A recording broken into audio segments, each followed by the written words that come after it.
Welcome to the Jamal Thomas Morning Show. My name is Jamal Thomas. This is indeed the Jamal Thomas Morning Show. We are moving. We are moving. We are nearly at 50K. I am thinking about what to do for the 50K show. I'm not exactly certain yet. I'm thinking about introducing call ins where you guys can actually call in and give your point of view, not just on the chat. Um, No. Give yourself time and enjoy coffee. I'm not going to do that just at 7 a.m. I'm going to try at 7 a.m. Usually, at the very least, at 7:15. So I'm going to stick with the format and the way it is. The goal is 7 o'clock. If I've the 15-minute thing for the morning walk, if I have my morning walk, it's probably going to be at 7 a.m. directly. If not, the guest usually comes on at 7:15, so I'm going to stay with 7:15. But I do appreciate that. I hope you guys are doing all right. I'm just moving late this morning. I am waiting for delivery for my cell phone. I need that cell phone. It screws with my rhythms. Like your alarms go off at a particular time, being able to contact your guests, all of those things are directly impacted by not having your cell phone. In fact, your life is on your cell phone. Your ability to use WhatsApp, Signal, Telegram, all that stuff is on your cell phone. In fact, even if you try to put it on your computer, you need your cell phone in order to affirm for you putting on your computer. All of that stuff is impacted. I'm hoping that my guests gets my messages in the way that they're supposed to. Mark and Ted Rall are supposed to come on today. Again, not having my cell phone, 80% of the guests effectively drop off that I no longer have the ability to contact. I can only hit people that I have either email with or for that matter, I am with on social media, on some other social media. I got an email today that the delivery is supposed to come today. We'll see. We'll see. Either way, I'm here. The show is going to continue the way the show continues. I have some really good guests lined up for this week, at the very least two. Patrick Henningsen, he did fantastic last time he was on the show. And I remember listening to him, thinking to myself, this is a fantastic interview. And it ended up being a fantastic interview, even in the way that the audience received it after the fact. I think the thing got like 20,000 views. For me, that's actually quite good. For other shows, some people would jump off the roof. Either way, if it was on another show, he would have made like 20,000, like 100,000 views. Either way, fantastic interview. He's going to be back tomorrow. There's another guest that I'm hoping to get on tomorrow also that is a really big name. I hit him up and he responded very cordially. And he says, hey, I've been watching your show. Top job you've been doing. And when I hear that, I'm like, oh, appreciate that.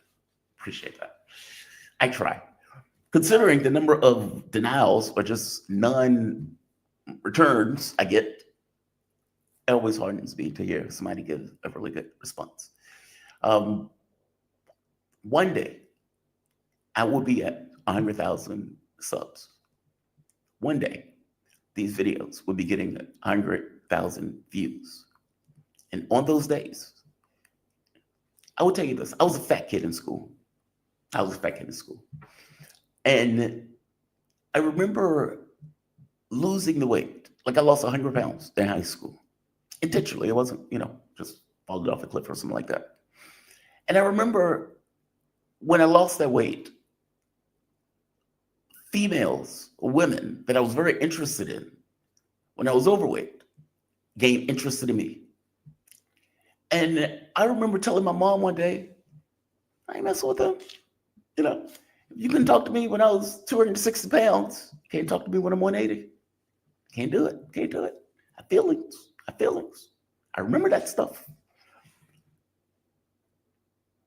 I don't know if I'm going to be that way with the show. We'll see. There are a lot of people that actually do want to come on the show that I understand from a rational point of view, that they looking at it as, okay, well, it's a smaller show. I don't see the point in going up to a smaller show. It's what it is, right? But we're growing. We're going to hit 50K. We may hit it today. We may hit it tomorrow, but Lord knows we're going to hit it. And I am thinking of the celebration that we're going to have when we hit that 50K. I couldn't do it without all of you. That's the truth of it. There have been some of you that have been with me when I had like 5 subs and that are still with me today. You have my deepest appreciation for being with me, for sharing the show, for liking the show, for showing interest in the show through, the 5-year hiatus when I was on the radio station, coming back, doing this consistently. And look, I will tell you, regardless of what happens on the domestic or the diplomatic front, I'm not giving this up. You guys have stuck with me. I'm staying with it. I don't give a shit what happens on that end. This remains. Short of me dropping dead, this remains. Or short of them taking me off the air, this remains. So I guess my point is I appreciate it. And I thank you for it. We're growing. We're continuing to grow. We're having some level of influence. However minute or small that influence is, it is growing in the space. And I will take that influence and run with it to the degree that I can. So shout out to all of you. Patrick Valencia, I've been watching you since 2016, Jamal. Patrick, shout out to you. Jamal, did you see Nick Cruz had a kidney transplant? Nick Cruz. Who's Nick Cruz? Is Nick Cruz that lunatic that was, wait a minute. There is a clip. Oh, there's a clip. Maybe we're thinking of somebody else. Nick Cruz. Why is that name familiar to me? Nick Cruz. Why is the name familiar? Maybe I'm thinking of somebody else. No, I'm thinking of Fuentes. Nick Cruz. That is Revolutionary Blackout Network, right? Right? Is that right? Revolutionary Blackout Network. Yeah, Revolutionary Blackout Network.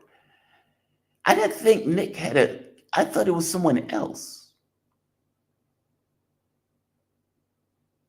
It wasn't Nick. It was somebody else. It wasn't Nick. I swear it wasn't Nick. Nick is Revolutionary Blackout Network. Nick has been on the show once. I tried to get him back. He didn't get back. Oh, he didn't get me back, which is fine. Again, I accept that. This is brothers. But it wasn't Nick. Font had the transplant. The reason I know this, Sabrina was talking about this, and she put the clip of him in the hospital with the transplant. And they were saying something about his potassium was high and everything else. I would tell you, potassium would take your life. A high potassium would take your life. I remember being in the hospital once. I went for, what did I go for? I went for pneumonia. And it ended up having a high, they noticed that I had a high potassium count, and the doctor freaked out. And I'm looking at him like, okay, dude, fair enough, I get it. Mind you, I don't take being talking down to all that well. I've had 2 kidney transplants. I would now have another one. I don't trust doctors in this way. I would drop dead first before I put myself under the auspices of another medical institution or doctor. Full stop. Accept a position that's not necessarily everybody's point of view. That is mine. It's hard to say congratulations for a kidney transplant because you really didn't do anything. You just went to the hospital and got transplanted. I'm happy for him though. When those things go well, they go very well. And they give you time and space to kind of live your life in a more normal way. The immunosuppressants are a pain in the ass. They're just kind of a fact of life. You have to take them. If you don't, it will reject. If it rejects, it can reject badly. Sometimes it rejects in a mild sense. Full stop. Congratulations to him on it. I wish him the best on it. I'm happy for him if he's happy to have it. Good job. And I hope it goes well. Brandon Dumas, I'm not going to a white doctor after ever again either. Children. Look, right here. I've been Arcane collected. I've been on kidney dialysis for 16 years. Arcane, I got you beat. 30. I've been on for 30. Got your beat, buddy. They look nothing alike. Yeah, they look nothing alike. I don't know how you got Nick Cruz from the cat that was in the hospital. The cat that was in the hospital, overweight. Nick Cruz is not. Very different people. Very different people. But congratulations to him on that transplant. Shout out to him. Good job. Good job. Interesting news. Let's get to the news. We're running our mouth. Interesting news. Trump loses the trade war. Trump loses the trade war. I have said in the last show that we are reaching tipping points. And by tipping points, what I mean is you wager something. You try to do something. Meaning the moment that you try to say assert power, okay, can you do it? Now, the Trump administration has tried to do this in a certain way. The Biden administration tried to do this in a certain way. Under Joe Biden, it was the war. Joe Biden pushed Ukraine into a war that never needed to take place. We're with you for as long as it takes. We're not going to negotiate with Putin. Putin doesn't get to determine his own sphere of influence. All of this nonsense, blowing off the Minsk agreements, all of these things. And when you finally get to this thing of something is being wagered, there's a test of strength. Well, in Putin's case, he goes in to Ukraine, special military operation, he invades. All right. Europe and the US dump any and everything into Ukraine in order to fight the Russians. This is what they wanted to do. This is something that they understood was going to take place going all the way back to 2008 when Burns wrote that memo. The Russians aren't joking. You're going to instigate a civil war that Russia doesn't want to get involved in, but they would have to get involved in because it's happening on their border. Meaning they understood it, even going back to the fall of the Soviet Union. This is a red line. They did it anyway. They push. The Russians responded. You got what you wanted. You got to stick it to the Russians. You were able to kill 100,000 Russians. Mind you, 800,000 or more Ukrainians are dead. Untold numbers are wounded, decapitated, will never be normal again. You got what you wanted and you lost. And you're losing persistently. And at some point, what the Russians know is the Ukrainian military will collapse. They are pressing on the 2,000-mile front. They've invaded, at this point, Sumy. They're pushing them out of Kursk. I think there's one little hamlet left in Kursk that the Ukrainian military is in. They're losing that territory, and they're dying en masse. Every word that is coming out of my mouth is a dead Ukrainian. Every word, every syllable, a Ukrainian dies. That's where we are. Now they're trying to conscript women and they're trying to bring kids into the war under this guise of, hey, we're going to give you a lot of money, knowing full well that the lifespan of those people are most likely going to be a week at the most. This is unsustainable. The Russians know it's unsustainable. Hence, where we are. Now, this is one, I guess my point is, I'm getting away from the point. This is one test of strength. This is one tipping point. You don't have the military power to articulate force on the ground. You can't do what you want in a military sense. And if you engage directly, you risk nuclear war. Militarily, you failed at being able to do what you wanted to do. That's a tipping point. That means you have to acknowledge a Russian sphere of influence, not because you want to, because you have to. In the second sense, economics. Trump comes in. This is his turn now. The peacemaker, as he calls himself. Trump comes in and decides, trade war. We're a powerful country. We're a dominant force in the economic sense. Now, mind you, your dominant force in the economic sense of the 25,000 sanctions or whatever that you put on Russia, Russia is now 3 or 4 or 5 in the world in regards to economic or GDP. Didn't work in that sense. But you decide you are going to have an economic war. And that economic war is going to be against the world all at once. This is not a bully getting one person in the corner saying, give me your lunch money. This is a bully saying, I want all of your lunch money. All of it. All at once. All right. This puts me in mind of Kramer on Seinfeld, where he was beating up the little kids, and then those little kids ganged up on him and beat the shit out of Kramer. That's what it puts me in mind of. But okay, fair enough. This was what Trump wanted to do. And he decided he's going to pass seemingly willy-nilly random amounts of sanctions on various countries, as he calls it, instinctually. He does it instinctually. It's not based on anything in particular. It's instinctual. And in him doing this, many of the countries accepted this. Many, however, did not. Now, Europe said they were going to pass sanctions, even though they delayed the sanctions that they said they were going to pass. China immediately say, F off. F off. And China put sanctions on the US. The US put sanctions back on China. China put sanctions back on the US. So where the US put like 145% sanctions on China, China put like 125% sanctions on the US. And they were very firm. We're in it till the end. We're not taking a back seat. We're not acquiescing. We're not calling you. We're not doing any of that stuff. Just no. And you can hear the Trump administration complaining, why don't China give us a call? Dude, you're not taking a hint. They're not going to give you a call. They're in it to the end. They were being serious when they said they weren't backing down. And they're not. And they haven't called.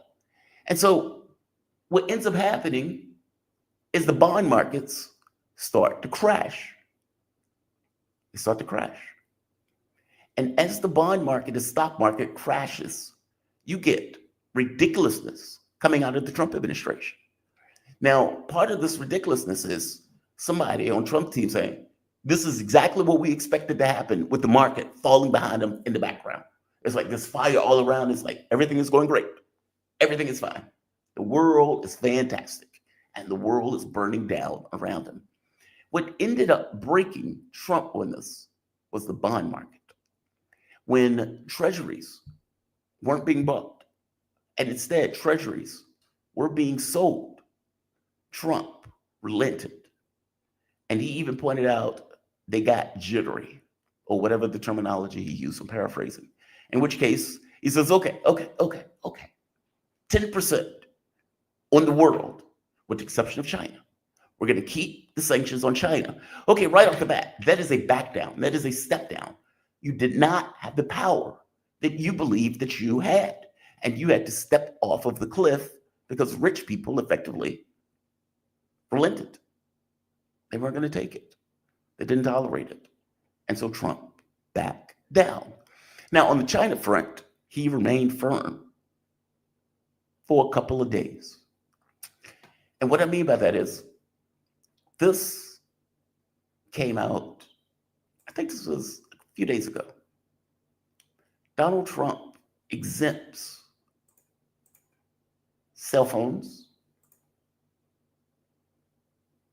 computers, and other electronics from its reciprocal tariffs. 75% of these items come from China. 75% of these items come from China.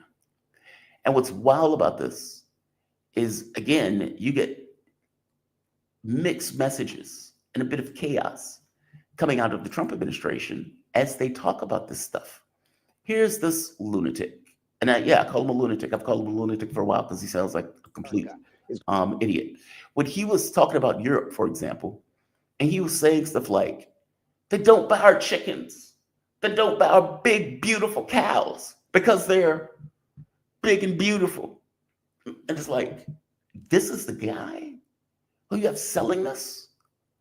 This guy, Letnick, sounds like a Luddite. Listen to what he says here, because I want to compare this to what actually happened. Again, keep him, and look, I'm making this point. If you remember, Donald Trump says, these sanctions aren't going anywhere. They're here to stay. 2 days later, He backs down and drops them to 10%, keeps them on China. This guy comes out a day or so before Trump climbs down and says this. It's going to fix them. It's going to work on them. They're going to be mechanics, great American workers. We are going to replace on other the networks. armies of millions of people.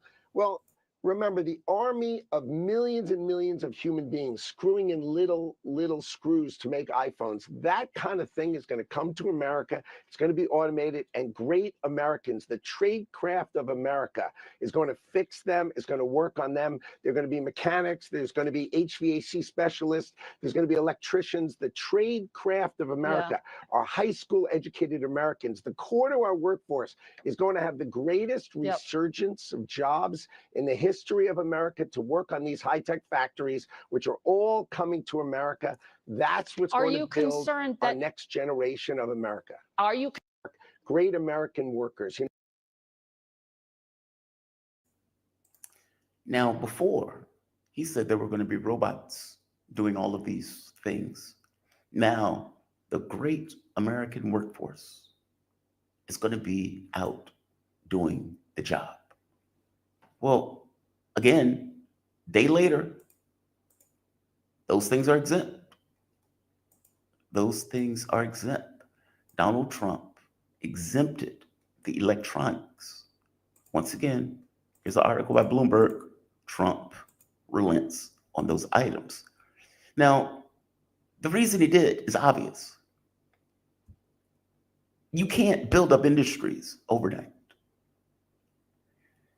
The moment that you put these tariffs on your computer, your tablet, your electronics, the things that you typically buy that are made in China that you don't necessarily recognize are made in China, immediately go up, 145%, according to whatever the cost or whatever the tariffs is that Donald Trump is adding on to it, because the places that are making them are just going to dump that cost right back on you.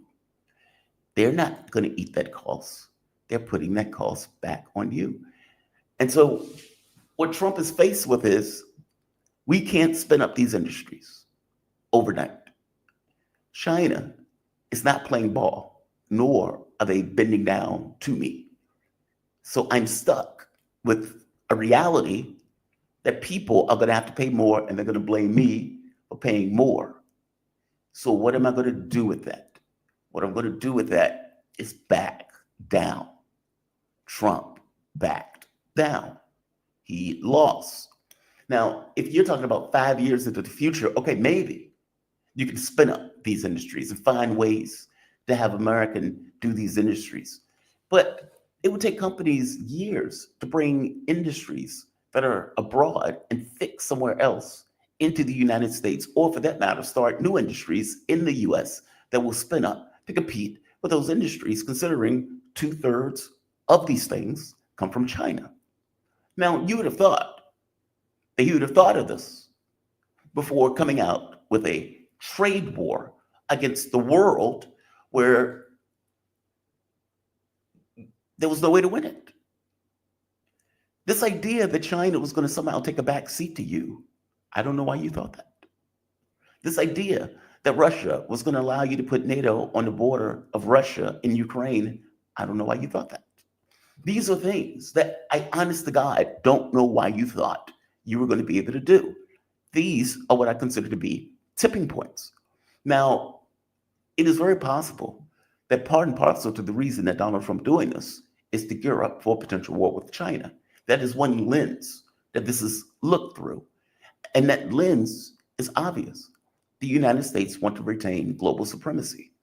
In wanting to retain global supremacy, China has 1.5 or 1.3 billion people. They have an industry that is astonishing.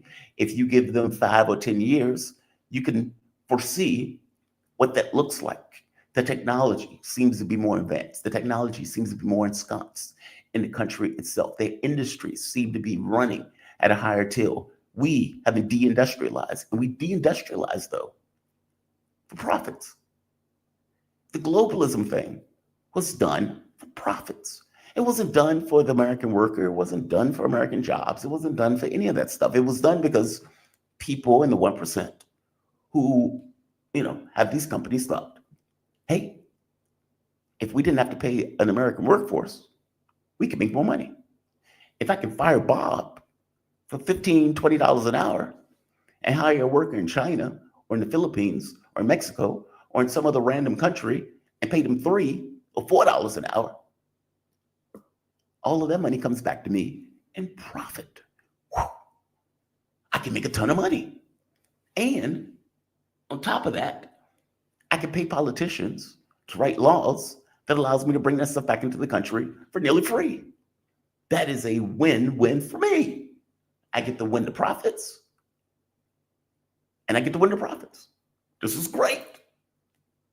That's what they said. That's what they thought. That's what they did. And so it's not China's fault. It's somebody else's fault. You have people in this country that wanted profit. And truth be told, workers are one of the most expensive aspects of a company. I have to pay Bob, Sally, Sue, etc. And whatever I make in profits has to be able to support their salaries. If I can pay somebody less, I can make more profits. That was the thinking behind it. Okay, well, we're 20, 30 years into that, if not longer. And so Trump comes in and it's now like, I'm going to change the way that this operates. 30 years in. If Donald Trump did this on year 5, fair enough. Fair enough. At that point, you might have been able to protect those businesses, protect those workers, protect those industries in order to keep those industries in the United States and not deindustrialize this country. We're not 5 years in. That's the rub. And trying to stand in the middle of the stream and hold your hand outside Donald Trump. Good luck with that. You may get some countries to acquiesce. China is not one of them. In which case, Trump relented. He lost. He had to back down. Now, will this come back later? Maybe. He's saying in 90 days, they're going to renew all of this. We will see. I will tell you this. Trump will be better off just saying 10% going forward. Because at the very least, you give some level of stability to the markets. People know what you're doing. They know what you're planning. They have an idea of a standard that you're effectively setting going forward.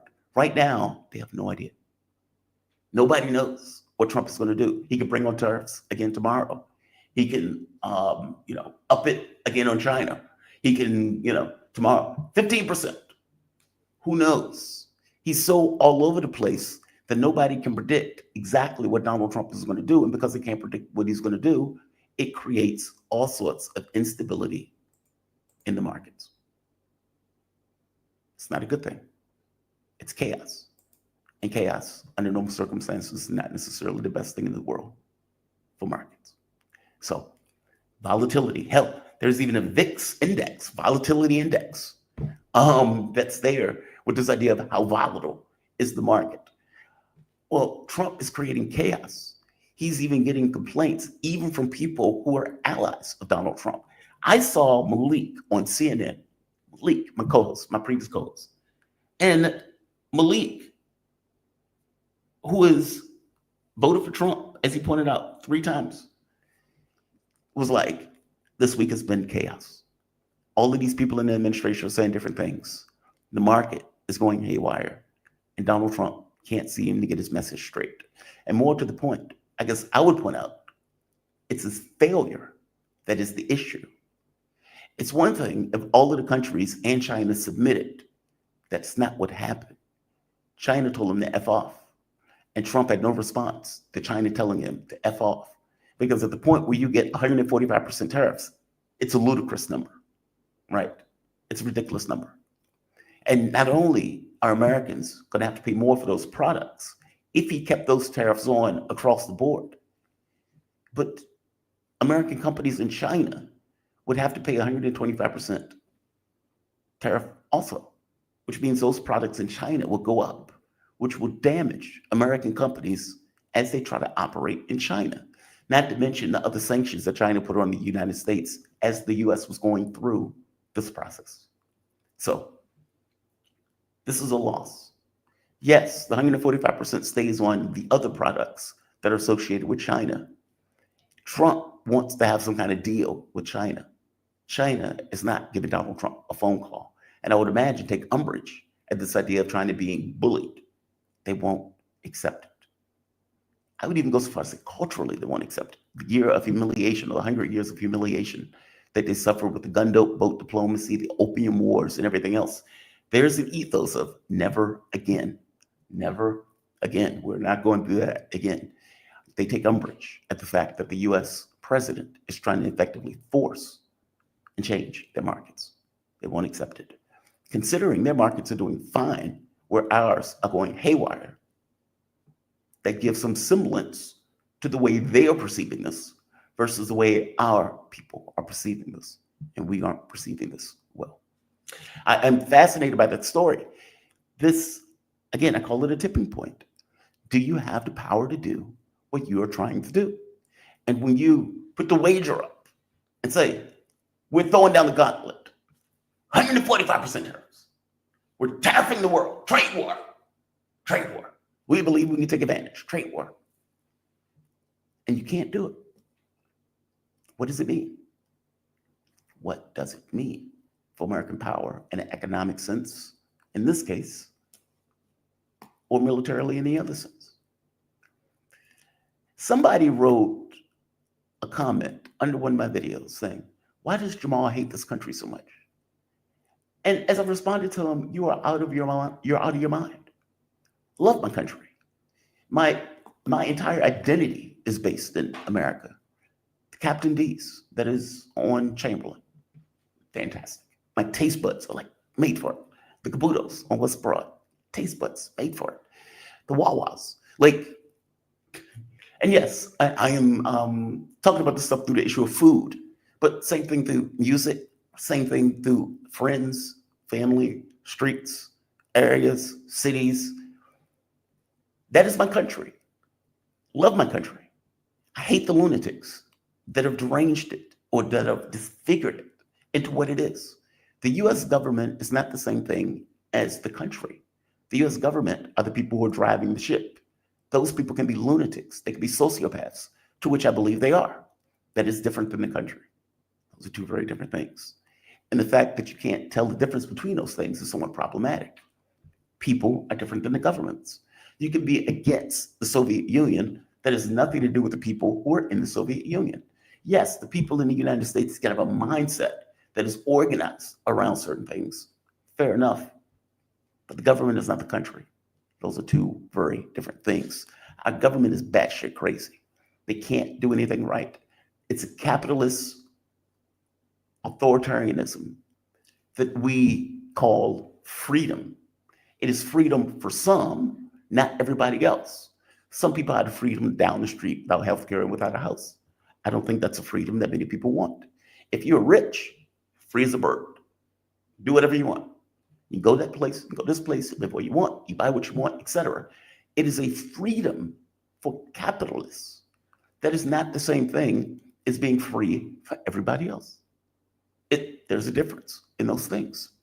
We call it freedom as a level of propaganda by the people who effectively have the means, because from their point of view, it's that way. I don't buy the premise. I guess what I'm saying is there's a difference between me criticizing a government versus the people of that particular country. I'm criticizing the government. Those are very different things. I think we're run by sociopaths. Even the policies that we're effectively going with, a trade war against the world. Okay. Whose interests is that in? When Jen Psaki say we have to pay for our values, whose values are we paying for here? If you talk to most people, they would not be interested in getting involved in a Ukrainian conflict. They wouldn't be interested in pushing a country into a war. They wouldn't be interested in bombing Iran. They wouldn't be interested in bombing Yemen. The overwhelming majority of the country dislikes Israel at this point, and yet the policy is organized towards Israel. When I'm criticizing these things, how am I criticizing the people of this country? I'm criticizing the government that is doing things that the overwhelming majority of the population wouldn't agree with. I consider it patriotic. The guy that is screaming that, hey, there's a fire, is not the bad guy. That is the guy who you should be listening to saying, hey, that guy's right. There's a fire over there. We need to do something about the fact that there's a fire. Those are different things. You can't look at me and say, F that guy, because he's saying there's a fire, and we don't like the fact that he's owning up to the fact that there's an actual fire. Fuck's sake. There's a difference. There's a difference. Here's another thing. I don't think the majority of the population is okay with us putting troops in Panama. I don't think they are. I think if you went to the American public and say, hey, do you want to invade Panama? They would say, no. Why are we doing that? And it's not just invading Panama. Hegseth is dead set on this idea of, yeah, if we need to, go into Panama, then we need to go into Panama. We need to protect it from China. And it's like, okay, but China is not trying to take Panama. You are. You are the one who are agitating on this Panama front. You are the one who are bringing this up as something as some kind of quote unquote threat. You're doing that. Nobody's threatening the Panama Canal, just like nobody's threatening the Arctic, except for you. If I point that out, I'm not the bad guy for pointing it out. I'm the person who's saying it's outrageous. How am I being hateful towards my own country when I'm pointing out the fact that my country is doing stuff that it has no business doing? And as a voter, as a person in this country, I have every right to do so. We have a First Amendment, after all, for however long the First Amendment lasts. I'm not wrong. I'm not wrong. Now, if you feel some kind of way about it, fair enough. I would imagine that people who are on the receiving end of this criticism may feel some kind of way about it.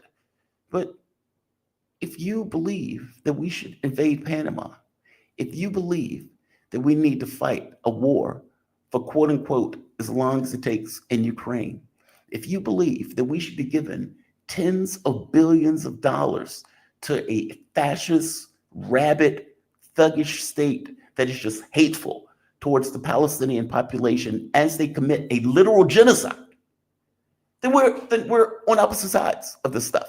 If you believe that we need to fight a war against China, something that will be the end of history at that point, I think you're wrong. I think you're out of your mind. These are my positions. This is my point of view. I think we can have a better world. I just don't think we can have a better world with sociopaths leading this country. I think they're going to take us to some level of oblivion and ruin us. Who do you think pays those tariffs? We do. Who do you think is going to get a tax cut? They are.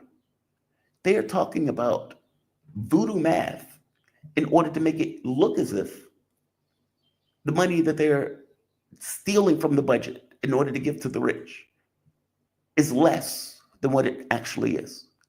And they are trying to craft, not only enshrine Donald Trump's tax cuts going forward, but add on to that trillions of dollars where they're effectively going to give people like Trump and Musk and people of his ilk. While we pay the tariffs, we have to pay that cost. It comes to us. Why do you think that's a good thing? My position isn't radical. My position is rational. Regular guy, sitting on the moon looking at events, asking what is in the best interest of myself and what is in the best interest of the country. Do you honestly believe these things are in the best interest of America? Why do we have anything to do with what is happening 10,000 miles away? It's not in our sphere of influence. Why do we need full spectrum dominance over the world? Why is that necessary? Why can't we be a country among other countries, a normal, functioning country that attends to the affairs of state? Instead, we're trying to invade Panama. Here's a clip of Hegseth, who should be nowhere near the Department of Defense, a television alcoholic. Sends his regards, very complimentary. Right here. Influence. That's something you said, we're taking back the canal. China said too much influence. Obama and others let them creep in. We, along with Panama, are pushing him out, sir. And so we had a very successful trip there. President Molino sends his regards, very complimentary of the U.S. as he's a great ally, and I think they want the communist Chinese out. And with our troops there partnering with their forces, we've got a chance to push them all the way out, sir. We've moved a lot of troops to Panama and filled up some areas that we used to have, and we didn't have any longer, but we have them now. And I think it's in very good control, right? Yes, sir. That's something you said we're taking back.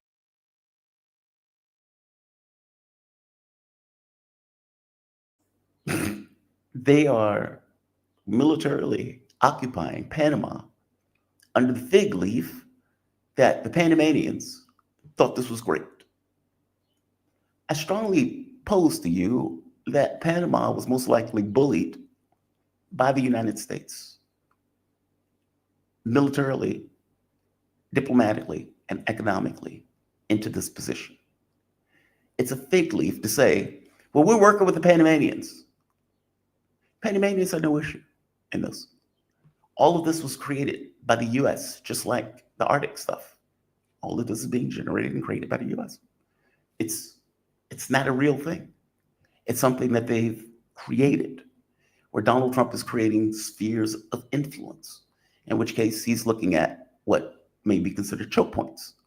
We want the canal, we want Canada, we want the Arctic, we want these areas as choke points. Now, some would say this is in preparation for a war against China. Some would say that. I don't know. I don't know what is in his mind. And what is in his mind is almost secondary to the point of a coherent line of thought that seems to be running through US policy, regardless of the president of the United States. And in this case, I suppose it's this kind of American point of view, and this American point of view of dominant, preeminence, etc. The problem with that point of view is it's running up against reality.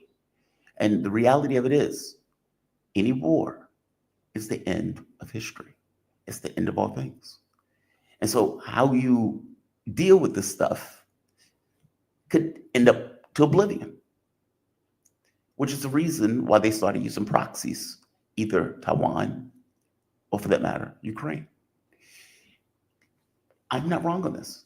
I really do think that if the American public really understood what they were doing, how they were moving pieces around in order to provoke certain things, and then spend hundreds of billions of dollars on it, while people go without healthcare, people go without education, people go without a decent wage, they will be outraged by this stuff. But in normal circumstances, people live their life. They're working jobs, they're paying for their kids, they're, playing their Xbox, they're living a life.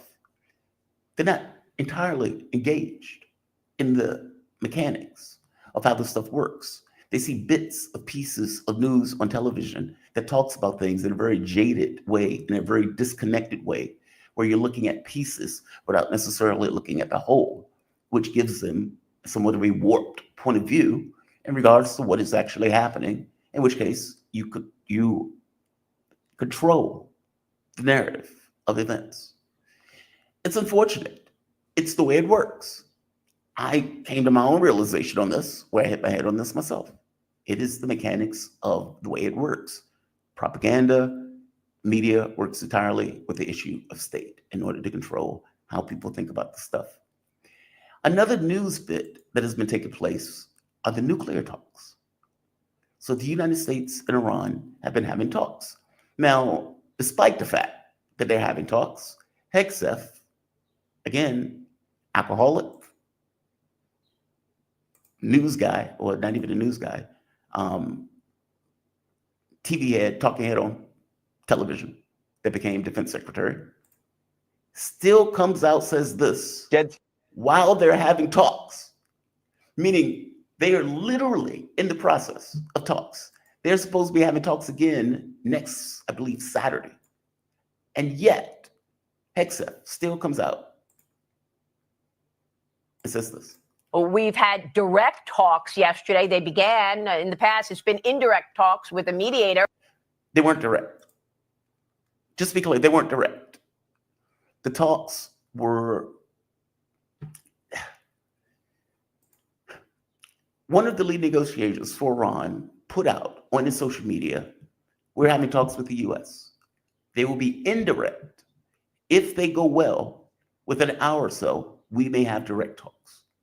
That is what he said, the Iranian negotiator. I didn't make that up. That's what he said. I can find the tweet that he put out. What ended up happening was they spoke several hours, and apparently the leads end up talking for a few minutes on the sidelines. If you want to call that direct, okay. I think Iran would quibble with that being direct. I'm just saying what happened. They're hiding the ball on this. Trump used the term direct talks. Iran kept saying they will be indirect. That is effectively what happened in regards to the negotiations. Indirect talks, and then a sideline meeting between the two principals. Witkoff, by the way, is a very busy man. Donald Trump has sent him to Iran, and Donald Trump sent him for those talks with Vladimir Putin. In those talks with Putin, Putin effectively was a hardliner. Says, look, at least some of the reporting, they're not necessarily giving the details of the meeting entirely. McCarris has a source that pointed out that Putin was somewhat of a hardline on a special military operation. This is the regions that we want. We're not giving these up. Full stop. We will talk to you on other items. Now, I'll go to Iran in a moment since we're talking about this one now. In being a hardline, and by the way, Mark is going to come on in a few minutes to discuss this more fully. From my understanding, in the way that McCarris talks about it, Putin was very clear, these are the territories that we want. Zaporozhye, Kherson, Lugansk, Donetsk. These are now part of the Russian Federation, and they will remain so. There is no leeway on that. We're not budging on that. That is the entire purpose of the special military operation. I'm a hardline on that issue. However, there are other things that we can discuss that go beyond the issue of Ukraine. And I would like to point out that this channel has been saying the entire time that this is exactly what was going to happen. I said that when Witkoff went there would be no leeway on this. There could be no leeway on this. Too much blood and treasure has been given. Those territories are part of the Russian Federation, and Russia is going to defend the fact that they're part of the Russian Federation. I did say that any negotiation with Ukraine goes beyond Ukraine, because it would have to go beyond Ukraine, because if the conversation was only Ukraine, there was nothing really else to talk about. In which case, that is exactly what it was. We could talk about energy. We could talk about business. We could talk about all sorts of other stuff where we can sweeten the deal for you, but not on this. There are other things that we can discuss. Hell, we can discuss Iran. Maybe we can help you come to a deal in the Middle East. We can be a beneficial partner with you on plenty of items. But on this, we're ironclad. Witkoff goes back and says, I believe that the Russians are going to be hard ass on this. And the only way to end the war quickly would be to acknowledge that these territories are theirs. Anything else in the war continues. Now, there is a division within the Trump administration on this issue. You have people like Witkoff. Witkoff is apparently supported by Marco Rubio and I believe Vance. But you have people like Kellogg, who wants more of a European strategy, where Kellogg comes out, throws a bomb into the mix, saying the Europeans should be able to occupy certain parts of Ukraine. Now, this is a red line. This is never going to be accepted. And if indeed this becomes the prevailing narrative, then the war continues. Nothing changes. Russians know Ukrainian military will collapse. Every word, every syllable, a Ukrainian dies. Every word, Russians move another inch. They know that, which means we can talk to you all day. These negotiations are not going to be fast. We're not accepting any ultimatums. We're going to talk about it because there's a larger issue beyond the war that goes to the issue of NATO. If you are not willing to stop the weapons, stop the intelligence, we have nothing else to talk about in regards to ceasefire. That is our position. Full stop. Period. Now, they spoke for 4.5 hours. Witkoff comes back and apparently tells Trump they are serious about this, not budging on this, the other items. If we give up or we acknowledge these territories, we have a much better chance of bringing a ceasefire into effect. Now, whether Trump accepts this or not, who knows? Who knows? And there is opposition to Witkoff in the Trump administration and even in Republican circles, where for the most part, Trump has been able to get the Republican Party to fall in their line.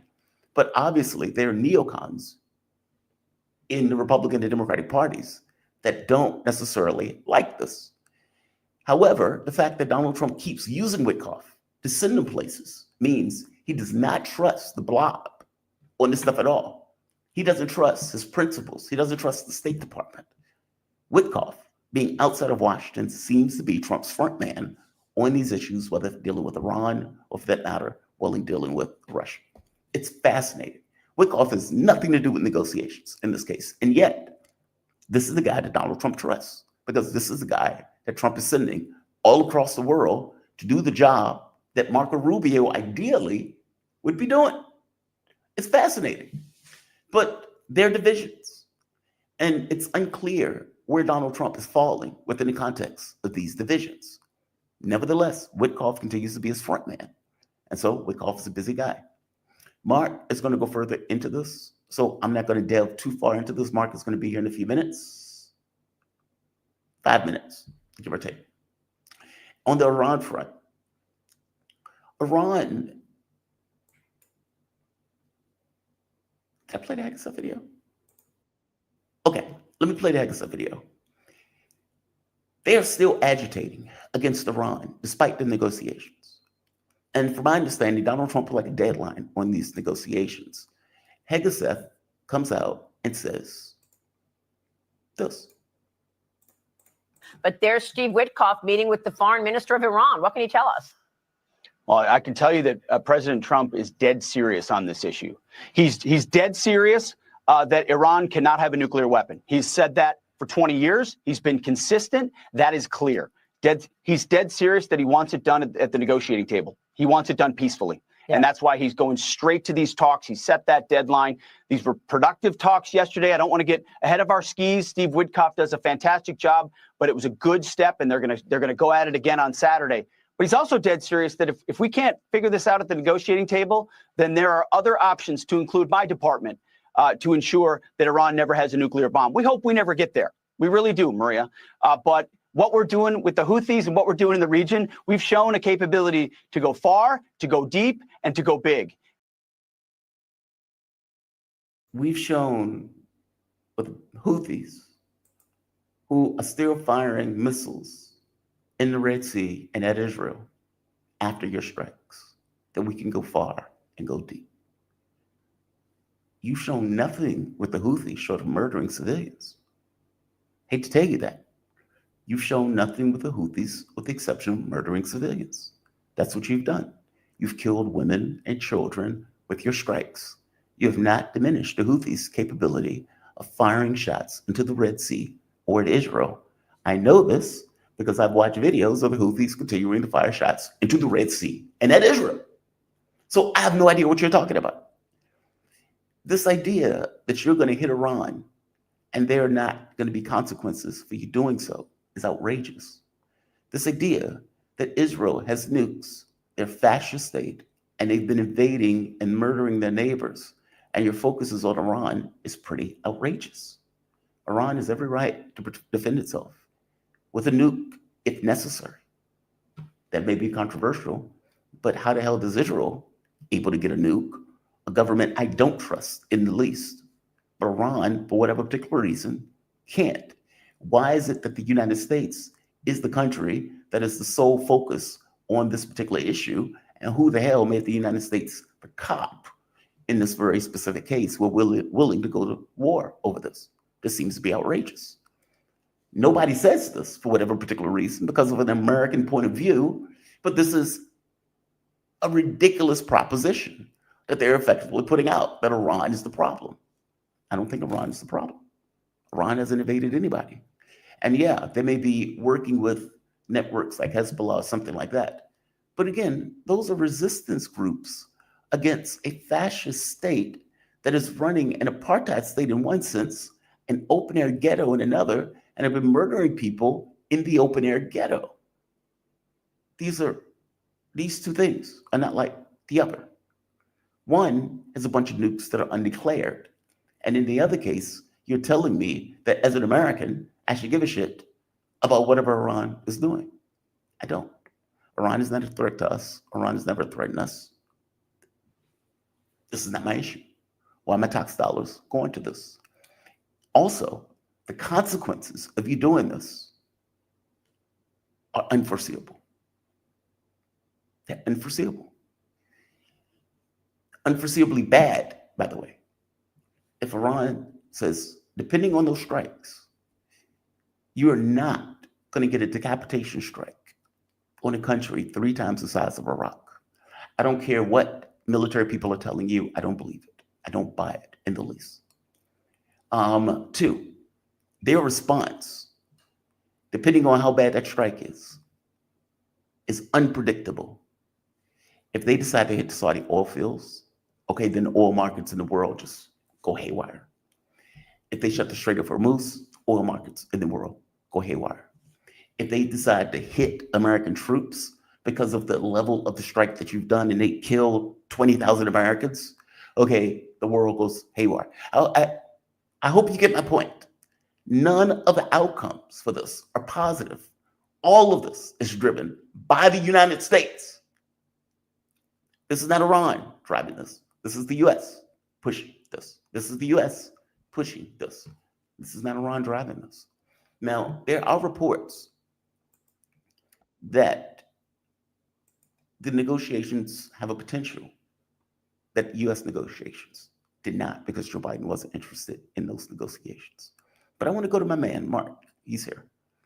I am joined with Mark Sleboda, international relations security analyst, good friend of this show. Mark, how you doing today, man? You doing all right? Jamarl, I'm alive. Thanks for having me. It's always an honor and a pleasure to be on the show. I am alive also, Mark. Breathing, living, all that good stuff. I'm glad you could join me, man. Thank you for this. So I guess we have to get to elephant in the room. Putin meets with Witkoff for 4.5 hours.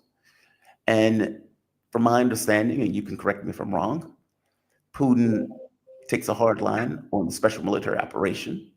By the same token, he's open to negotiate on other items beyond Ukraine. Now, they haven't necessarily given a readout to what was taking place, but it was said in other circles that this effectively was the tenor of the meeting.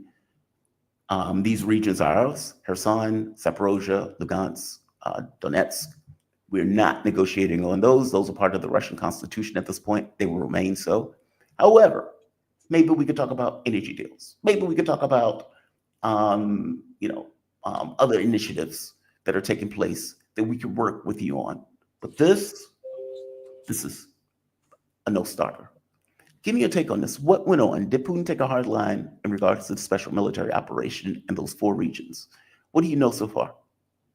Yeah. Okay. So with regards to there was a long discussion. It did take place. Witkoff, flew. He actually met Putin in St. Petersburg, where Putin was. Evidently, they met in presidential library up there. And Witkoff was apparently jetting right off then to Oman for the U.S.-Iran negotiations, because Witkoff is evidently the only person in the world that Trump trusts with diplomacy. Which that is fascinating. By the way, that is fascinating to me. Yeah, yeah. I mean, it is what it is, right? First of all, Witkoff is a real estate developer, right? I mean, he is a creature of this cutthroat business, much like Donald Trump is, right? I mean, obviously, Trump places a great deal of personal loyalty. The man has no formal diplomatic or international relations education or experience whatsoever, which certainly, he was on display in the last weeks when he was asked a question about Ukraine, and he couldn't come up with the name of the four republics, Lugansk, Donetsk, Kherson, and Zaporozhye, that Russia is claiming. You would think, being central to those negotiations, that maybe knowing those four names might be, but details schmeetails, right? I mean, that's the way the Trump administration rolls, obviously. Privately, Russians have commented to various news outlets in Russia and beyond that, I'm going to paraphrase what they said. I mean, that it's like sitting across the table with little kids coloring and trying to instruct them not to color outside the lines, right? I mean, that's what's, in diplomatic, in terms of the formalities and necessities of high stakes geopolitical diplomatic negotiations. I'm sure that if a Putin was, looking for a hot piece of property, a condo in the Hamptons, I mean, I'm sure Witkoff would be the go-to guy. I mean, but considering that that's not the topic of discussion. On the other hand, quite obviously, Trump doesn't trust anyone in the blob, right? Mm-hmm. Meaning no one in the State Department, the foreign services, the diplomatic corps, you want to call it the deep state, the permanent bureaucracy. I like the blob. Ben Rhodes rolled with that. I think that works for me. He doesn't trust anyone, right? He's not sending Marco Rubio, or Marco Rubio is a neocon, So obviously Trump doesn't trust him that much. He's not sending, the Russian U.S. ambassador to Russia. He's not sending anyone like this. Haven't even decided on the Russian ambassador to Europe. Yeah. Or U.S. ambassador to Russia. Sorry. So Witkoff doesn't have the ideological baggage that comes with someone whom is a product of advancement within the State Department, right? Or, the foreign services, the diplomatic corps, which, it is the foreign policy orthodoxy of hegemony and a certain, shall we say, animosity towards countries like Russia, China, and Iran, right? Now, Witkoff doubtless has his own opinions. He has publicly expressed, that Russia considers these regions to be their own. He's admitted that, their referendums were held and the, largely Russian-speaking people of these regions, voted to become part of Russia.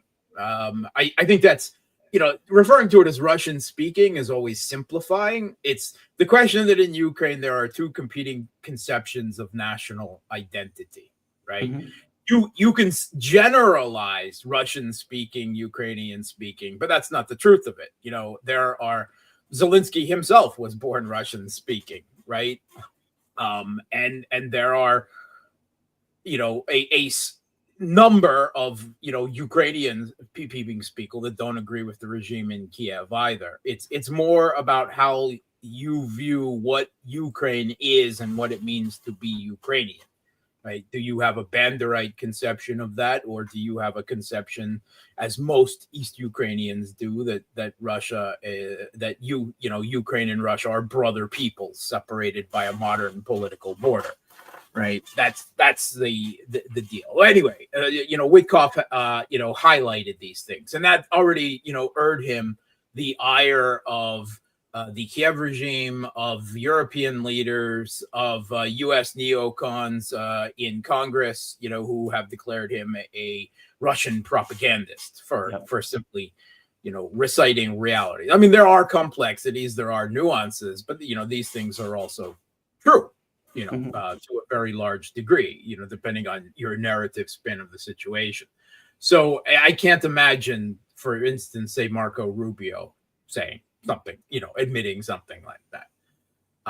So Witkoff is the go-to guy, right? And he's the go-to guy, not just for Russia, Ukraine, but also for Israel and Palestine, and now in Oman, talking to the Iranians. Which is, it's fascinating. it describes really Trump's political isolation in the United States. What a very small group of people he has around him that he really trusts and runs the country. It's definitely a minor. Even with his own administration, he doesn't trust most of the people. That's fascinating and may speak to some fragility down the line for the Trump administration. But regardless, these talks with Putin lasted, a considerable amount of time. We don't have an official readout, but Putin did, speak to the Duma afterwards, right, to committee, and we know that he's still standing by Russia's position. I mean, it's far more than just territorial. At the top of it is no NATO, no de facto NATO, no NATO troops, no NATO training, no NATO arms, no NATO nothing, no NATO, yet, right? Yeah, right.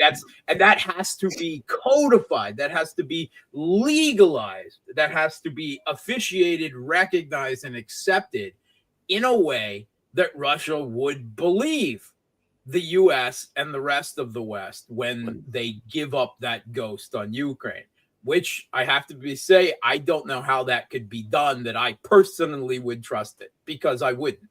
Right? I mean, we've seen Trump rip up the JCPOA. We've seen the U.S. pull out of this treaty, that treaty. We've seen the Kiev regime use both rounds of the Minsk Accords just to buy time to mobilize and to build up a military. We've seen them, continue with the Istanbul communique peace deal simply as another time buying mechanism, and then saying psych and pulling it out. We've seen the Black Sea grain initiative not upheld by the West, by the Kiev regime, by anyone. So why you would trust them at all, I don't know. I mean, you could say that at some point they have to, but I would think that point has to be with a Russian boot on the neck and troops in Kiev. That's and I don't know if I would trust them then, to be perfectly honest. So it is what it is. But there is no indication coming out of these talks, right, either from the U.S. side or the Russia side, that Russia has moved from their hardline positions, which they've reiterated again and again, right? No ceasefire before a permanent peace settlement first, and then we cease firing afterwards, because we've been led down this garden path, before, again, both Minsk Accords and so forth. So there's that. There's also the questions of demilitarization, debanderization, often called denazification of Ukraine. There's lots of things involved there. But there's no indication that Putin has moved one iota. The Russia's simply not prepared to make concessions to the United States. One, because the United States is not some third-party mediator, right? We've had the New York Times admit how deeply involved, right, in this conflict the United States was, in exhaustive detail, planning everything out from the strategic, operational, down to the tactical level directed on the battlefield, right? That they were behind, every single long-range strike, coordinates, satellite data, that they were, preparing they were directing the Kiev regime military as puppets, largely out of Germany, sometimes in Ukraine itself. We've had Marco Rubio admit that the conflict was a U.S. proxy war against Ukraine. I mean, against Russia in Ukraine, right? We've had all that. So the U.S. is losing this war, right? I mean, you could make it, project into the future that they've lost this war. Okay, that's a bit premature yet. Yes, there's black swan events, things. It is possible that things could change. It is possible that Russia could win the war and lose the peace, because that's what happened in Syria. I mean, and they lost it rather badly there. So I don't want to, until everything is signed, sealed, and delivered, I don't want to say Russia has won this war. right? But they are definitely are winning this war, and that means against the United States. Secondly, because Russia has such a undeniable, well, I mean, they still do. I say undeniable, but the Western media tries to present it as if it's some kind of stalemate. Oh, Russia's not making real progress. You know, that sort of, mass territorial rhetoric that is, expected out of a 24/7 cable news Hollywood, type of infotainment expectations. But the reality on the battlefield is another thing entirely. And Russia's not going to give anything up when it's both winning on the battlefield and the attritional war of the military-industrial complexes. In fact, it is likely that Russia has at this point set on that there's not going to be a peace settlement, that the U.S. will never accept Russian terms, and that Russia is just going to have to take more, right? Because Putin said, if you don't agree soon, then we're going to have to take, Odessa, Kharkov, these other regions. And right now, Russia is advancing into the Sumy region. They're building up troops on the a little bit to the west on the border of the Chernigov region in northern Ukraine as well.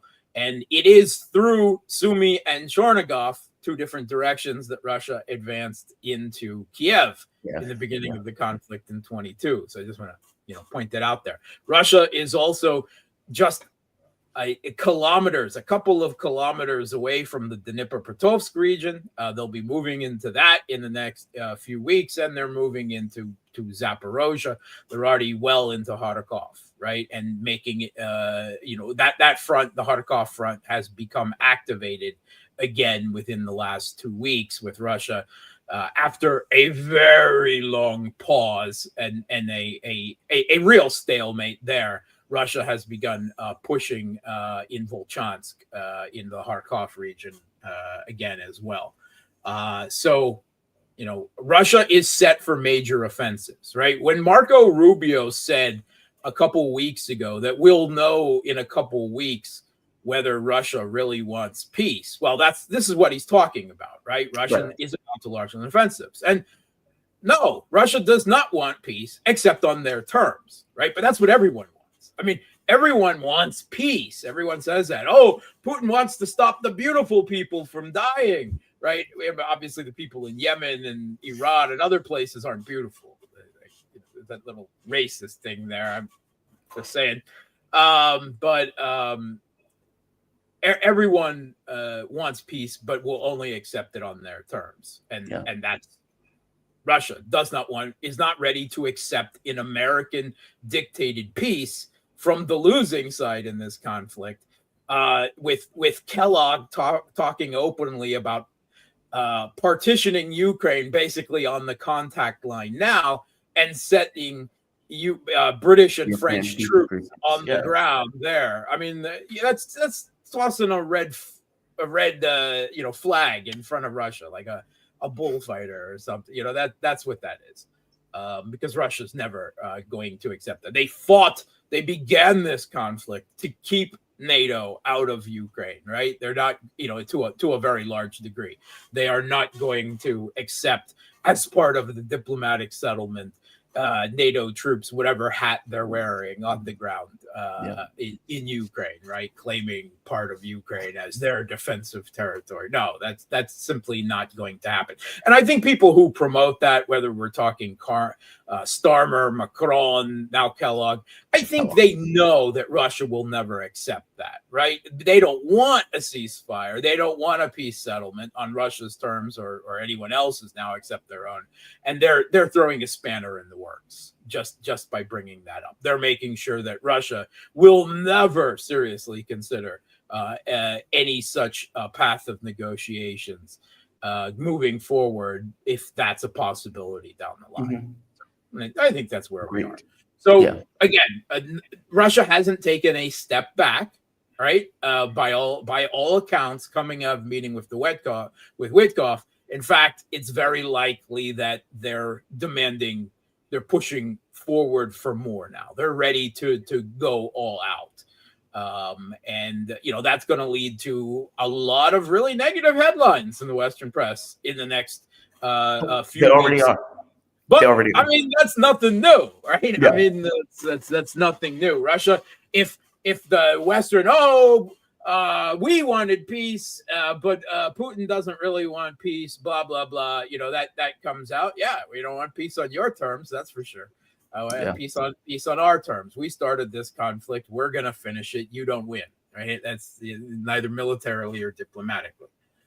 So that's it's probably going to be something that's going to be a bitter pill. And ultimately, I've said this since Trump was elected, right, back in the US, that eventually there is going to come a point where Putin is going to say niet, Putin is going to say no, in whatever nice diplomatic, but we can talk about this and this and this terms that he does it on. But Putin will say no, and that at that moment, it's going to come down to what does Trump do, because his own administration is not in any type of agreement. There is no plan, right? No consensus on moving forward, right? There's obviously a vast gulf between what Witkoff is saying, right? Whether he agrees with it, he's recited these elements, but certainly what the Kellogg's and the Waltzes and these other people are saying. So Trump is, he's realizing how little cards, he actually has in his hand, how much the Russians have, and the American cards are probably made in China anyway. Let's recognize that fact. Where does that leave him, right? He's going to have to make a decision. He's already just over the weekend, since Friday, extended the Biden era sanctions against Russia for another year, right? He signed those that he needed to extend, right? He has extended them. He's at various times made threats and the like, about increased sanctions. But does anyone seriously believe that U.S. putting secondary sanctions and inflicting punishment on other countries in the world to try to force them to stop trading with Russia? Because that's all that's left, right? I mean, there's nothing left, to threaten Russia with, on a bilateral basis. It's only China's not going to accept it. Yeah, India's it's not going to going accept after it. the rest of the world, right? Yeah. And I think that to a large extent, the reaction of China and others to the tariffs war tells us, what kind of mentality China and a lot of the other countries are in. They're not going to bow to the Trump administration. Some would, right? But the important ones to this conflict would not. So where does that leave him? Right now, Kellogg and Waltz and peace through strengths. You need to escalate to de-escalate, right? If you want peace, you've got to be strong. That's what they're telling him. And Witkoff is like, just, you don't care about Ukraine. Just ditch it. Get rid of it. It's something the Biden administration left us with, right? And by the way, Trump is saying that. Trump has said this is Joe Biden's war. This is not my war. I didn't start this war. I just got here. I'm trying to end it. It's like going to take an enormous political strength of will and an enormous expenditure of political capital for him to just walk away, right? That's the smart move. I mean, Steve Bannon recommended that already months ago. Away. That's right. Yep. Right. But can Trump do it? We don't know. Right? We don't know. This is going to be a lot of find out. headlines. But Russia is not blinking. Russia is not blinking. In fact, they are the only ones right now with focus and determination, right? They're like, yes, talk, diplomacy, talk's good, but we're moving forward on the battlefield in a big way, right? And we're not pausing. We're not hesitating, right? We'll give talks a chance, but that chance does not involve us interrupting in escalation on the battlefield, which is what we're about to do now. Do you think the escalation oftentimes, as peace deals are being signed out, the forces escalate just before the deal. They want to get everything that they can. It's like we're grabbing up as much as we possibly can just before the deal is signed. There is no deal about to be signed, though. No, I agree with that. There isn't. They're not even close. No, agree. But do you think that part of it is, okay, we'll have these talks with the U.S. We're perfectly fine with talking, but we are going to get whatever we can and as much as we can, as fast as we can, before we even get into, let's say, the meat of a real conversation, before we even get to the point of a potential ceasefire, if indeed the U.S. is willing to abide by our terms of stopping intelligence, stopping weapons, et cetera, et cetera. Is it that, or is it these talks don't matter?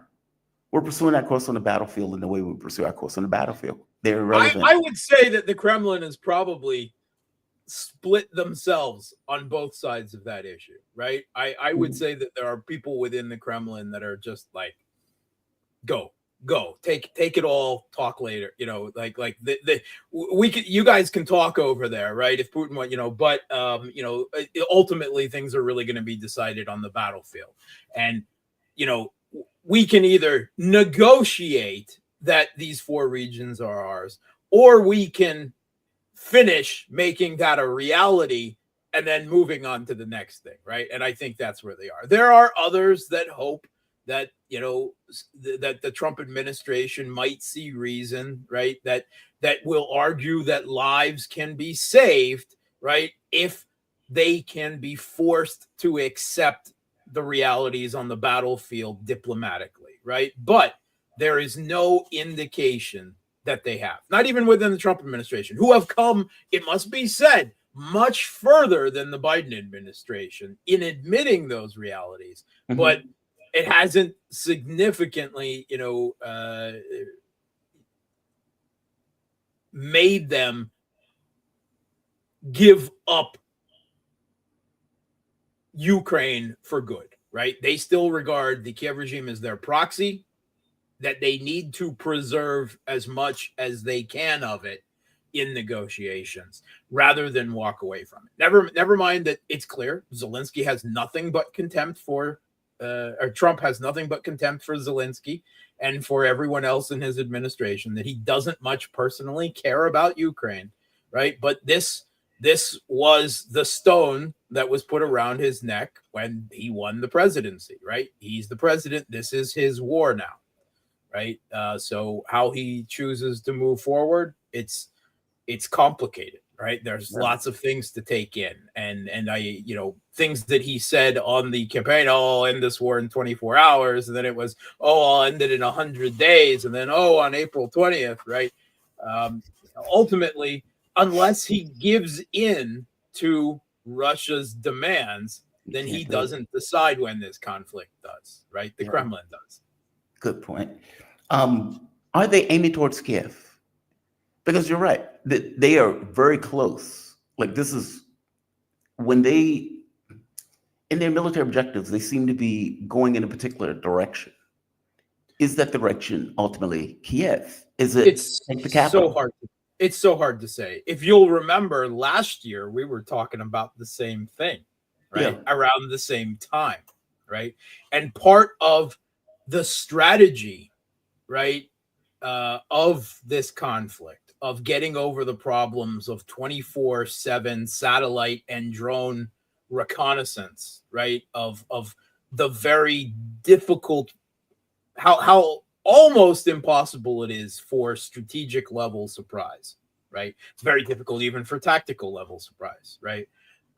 So how do you resolve that, right? You keep your forces fluid, right? You have to rely on the maneuverability of the forces, of the strength of your logistics arm, such that you can move your forces along that contact line and apply them at a last moment, at a place, at a time and opportunity that may arise very quickly. Maybe the Kiev regime shuffles forces from here to there, and that makes their position here weakly. You have to be ready then, like water surging towards that area, to surge forces there and maybe that's where you're offensive. Maybe you have 5 plans for offensives and you're going to use 2 of them, right? Mhm. The others, will be dictated by the last minute calculations on the battlefield of where things are. And one of those plans may be advancing towards Kiev. Does that mean that they're definitely going to do that? Maybe the Kiev regime then gets freaked out and starts moving what reserves it has to there, and then that looks less attractive, right? And then you go for somewhere else. That's why it is very hard to make predictions, right? I see. About where. To me, right? Go for the head, right? Take the capital. Screw these negotiations, right? Settle things, right? That is it may be more difficult than in terms of casualties than a grinding war of attrition, with artillery and drones in the Donbass, right? If you send big armored forces trundling to Kiev and have to keep up those logistics lines and everything, yes, you're going to suffer more casualties. There's no question about that in the short term. But if you take Kiev, there is at least the possibility of forcing a settlement on Russia's terms then, right? I mean, there wouldn't be any possibility of claiming, oh, it's a stalemate, right? I mean, that false narrative would not be sustainable under conditions of Russian troops in Kiev, right? That would, right? So that would be what I would do, but I don't have the intelligence, the C4S, ISR, the intimate knowledge that Putin does. We're just armchairing, right? We're armchairing him. So I certainly think it's a possibility. I think considering Russia is under some pressure by Putin demanding, or by Trump demanding a settlement yesterday, right? I mean, he's trying to puts a degree of time pressure, right? Because Russia would prefer a settlement that at least makes some extent towards normalizing relations, if not with the West as a whole, then at least with the US, even if that window is only a few years while Trump is in power, right? Mm-hmm. They would prefer a diplomatic end, whatever that end is, rather than a seething, frozen conflict, right? Like what happened in Syria, right? Because the U.S. and Russia never came to a police settlement over Syria, right? And Russia and Iran came to a kind of frozen conflict agreement, with fingers behind the back with Erdogan. And we saw where that ended. Russia would prefer, right?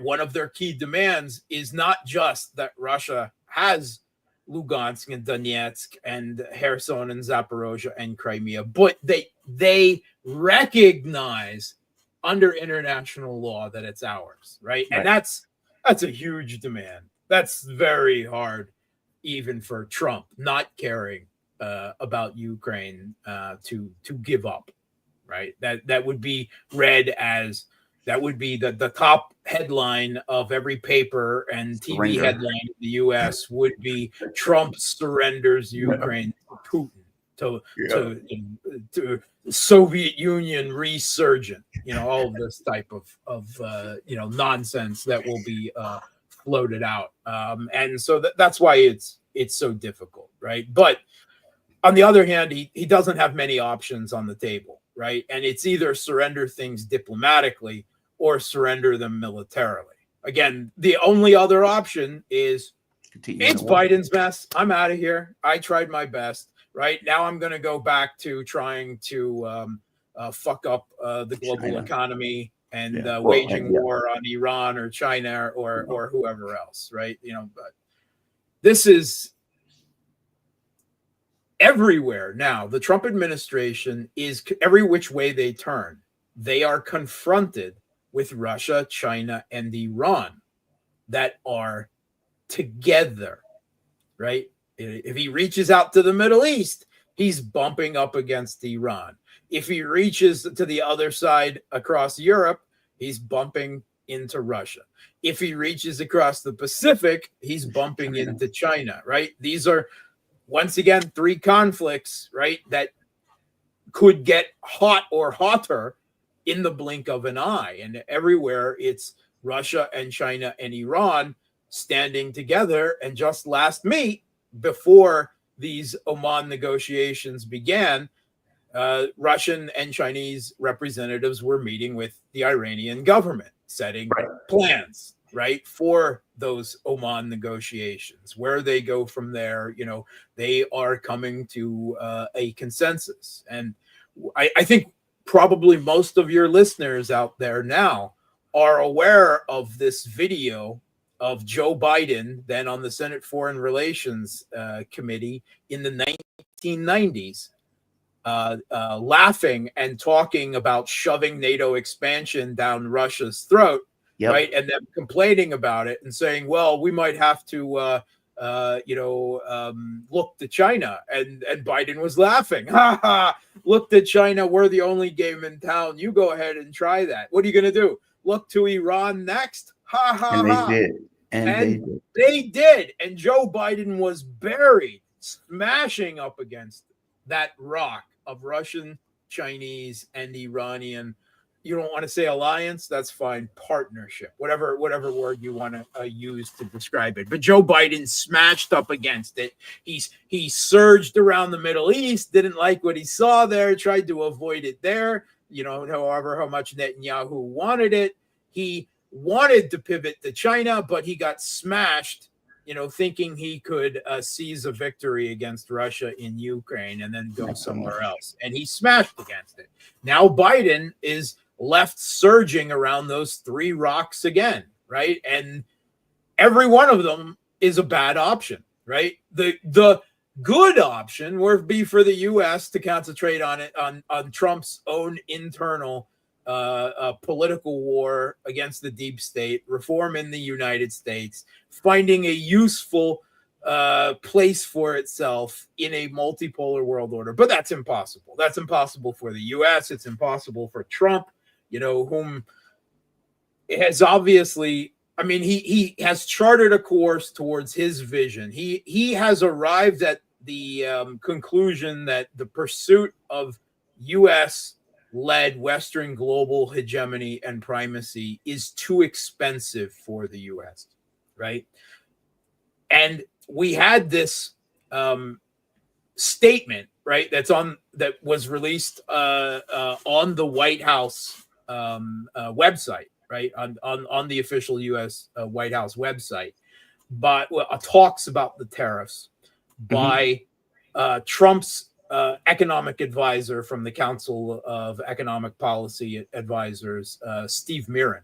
And this piece, he says that part of the rationale for the tariffs war is to pay for what the Trump administration, that's their mentality, they consider global public goods. And those global public goods are the U.S. global military, right? It's hundreds of thousand plus military bases, its forces, and the right for the rest of the world to use the dollar as the global reserve currency, which the U.S., Trump himself is saying, if BRICS tries to create their own currency, I'll crush them, right? You know, I mean, like, so this is the mafia ticket. And the tariffs, it's not that the Trump administration recognizing that U.S. hegemony is too expensive. They want to have it both ways. They want to pursue a great power imperial strategy, but they're not willing to give up the pursuit of hegemony and primacy in either its military facet or its economic financial facet. And their rationale is that's what the tariffs are for, is to make the rest of the world pay for U.S. global military primacy and to maintain the U.S.'s ability to rack up a $37 trillion national deficit, right, with complete impunity. This is silly. I'm sorry, this is silly. That's where it's on the White House website. That is Trump's own economic advisor explaining the rationale. This is the hubris of the people it's not completely different, of course, from the hubris of the Biden administration. It's just with a different veneer, but it's I know, the but it's same so beat. incompetent. Like, if you think about it, like, for example, the Republicans are about to pass a massive tax cut on top of all of this. We are paying for the tariffs. So it's not like other countries are paying for it. The American public is paying for it. That You're money, paying for it, not me. yeah, we're paying I don't for it. believe that. I don't Well, believe right. that. I mean, but we are effectively paying for those tariffs while they, whatever money that they get, are going to give a tax cut to the top 1% on top of that. And to make it even worse, it's even worse than that, because you have companies that are basically folding, closing up here in the US as a result, meaning layoffs. It is most likely going to cause a recession, if not stagflation, because now you're going to. Did you hear the CEO of Amazon sounding the alarm? No, I haven't heard. 70%, he said 70% of Amazon's stock is sourced in China. Wow. 70%, right? He The had the biggest back. distributor in the United States. What do you think? There's an argument to be made that the motivation for these tariffs is to decouple the United States from China. Because it, like, when you had the situation of, let's say, for example, I'm trying to give an example. I can't think of an example. But to effectively say, okay, we don't want our economy to be tethered to China just in case we need to have some kind of war with China, considering we're going into the Pacific and we're going to have a conflict in this way, in the way that that's what it is. The European economy was tethered to the Russian economy. So the moment that Europe says, okay, we're not using Russian gas, Europe fell apart. You had all of these businesses closing up, you had many of these businesses moving into the United States, energy bills went through the roof. Europe took a direct hit as a result of their attempted decoupling from Russia. The US is looking at this saying, if we indeed move into the Pacific and we want to keep China in the barn, I think that horse is already out the barn at this point, whatever, then we need to decouple from China. And the way that we decouple from China is to effectively damage our own economy now with the notion that we may be able to build these industries up in a later conflict. Give me a take on that. I mean, there's a continuity of US policy, regardless of the president. So I don't necessarily put it to the side, but the tariff war has been so extreme and outlandish that part of me thinks that could be true. Yeah, that's part of it. And that is a continuum of agenda. If you'll remember, the Biden administration was trying to force the Europeans to stop trade with China, trying to give them up on electric vehicles, on this, on that, right? So that is a continuity of agenda, right? From administration, to administration, since Obama with the pivot to China, the pivot to Asia, right? Yeah. That has been a continuity of agenda. The U.S. has just never managed it because they've always gotten distracted in the Middle East or with Russia, right? No administration has managed it so far. They've never quite gotten to that conflict with China, which is probably for their own good, because if they can't handle Russia in Ukraine, then they're certainly not going to handle China in the Taiwanese Straits and the South China Sea. But, regardless, here's the problem. That is part of it, right? But the scattershot and rollbacks that we have seen in this tariff policy, right? So first, tariffs on Canada and Mexico. And, no tariffs on Canada and Mexico. Oh, yes, tariffs on Canada and Mexico. Tariffs for everyone. Tariffs for the whole world. 10% tariffs, 70% tariffs for you. Tariffs, China, you get some extra tariffs.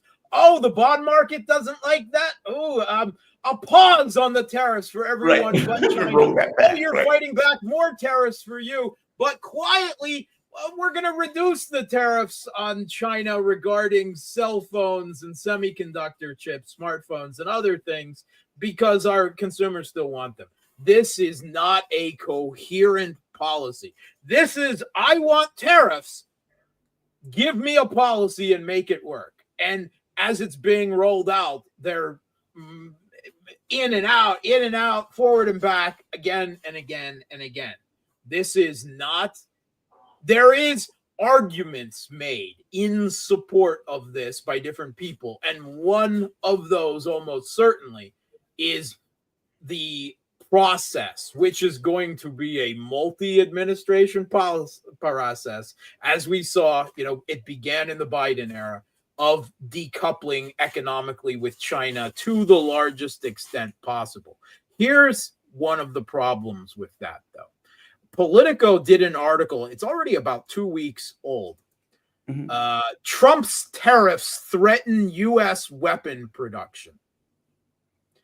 Because so much of U.S. supply chains, not just the consumer goods, but everything that goes into even U.S. weapon production is currently outsourced to the rest of the world, including in China.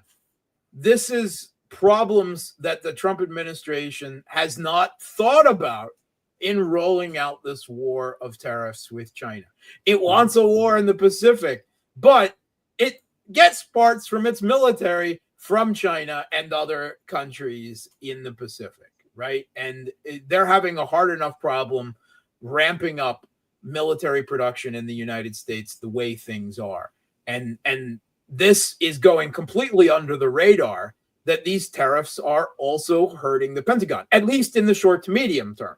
You can make the argument in the long term, the Pentagon needs to do this. They need to renationalize their own production and supply chains. Yes, but that's not something that you do overnight with 70% tariffs for the world, right? That is something that is done quiet. This is what Russia has done since 2014, right? They prepared quietly for 8 years for the conflict by making sure all of the supply chains for their military industrial complex, that there was the surge capacity there, that they could get all of the chemical precursors for explosives and everything that they needed all the way down the supply chain line of everything that they needed. They planned it out. The Trump administration does not have a plan. They have a vision. Trump's vision, unfortunately, changes every 15 minutes with whoever he was talking to left. Not totally, but to a large degree. There are certain things, right? He loves tariffs, right? We've known that since the 1980s, right? That Trump loves tariffs. He was arguing for it in articles, in editorials back in those days, right?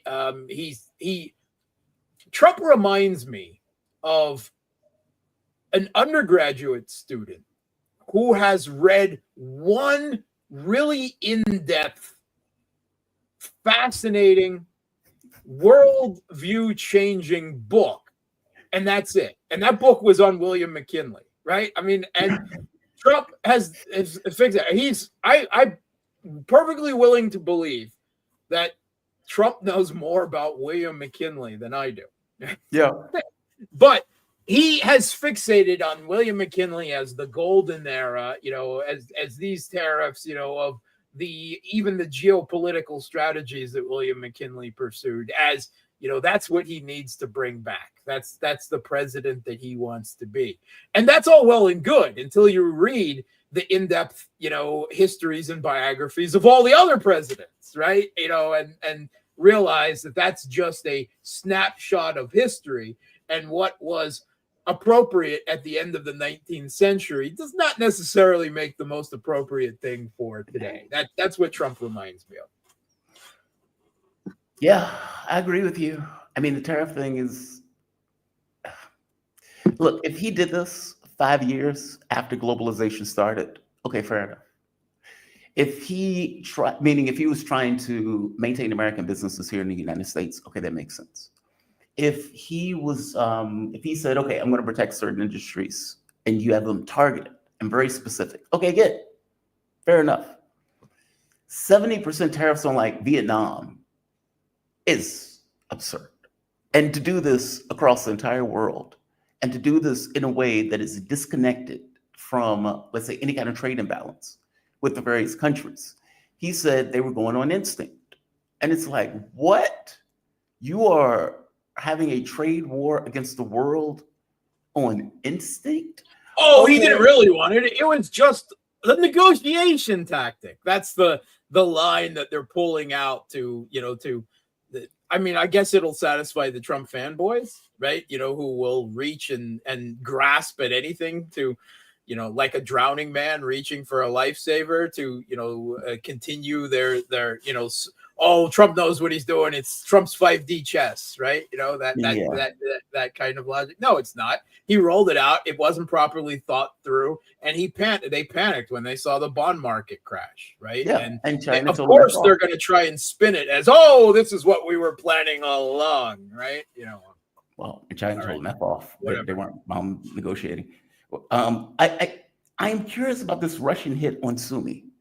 Apparently, there was a large missile strike that took out. There was a Ukrainian ceremony or something. Once again, this happened once before somewhere else. I forget exactly where this happened once before. But a ceremony that was apparently taking place, I believe it was in Sumy, and it got hit that killed many of the people or the, let's say, soldiers that were effectively there at that ceremony. Am I getting that right? Yep. There was, you know, some confusion over the news with some claims being presented, even from some Ukrainian side, that it wasn't a missile strike, that it was some type of depot fire. So no, it was a Russian ministry has come out and admitted the Kiev regime was having an award ceremony, right? This was on a, shall we say, local level. Almost certainly these were troops who fought in Kursk, right? Who fought on Russian territory, who managed to escape and were being rewarded for it. And Russia found out about this meeting, right? A lot of troops, a lot of officers gathered in one place, and, you know, within easy range of Russia's, you know, ballistic missiles like the Iskander, and they tapped it hard, right? And once again, I think we talked about this last week. You know, there were doubtless some civilian casualties involved in this, right?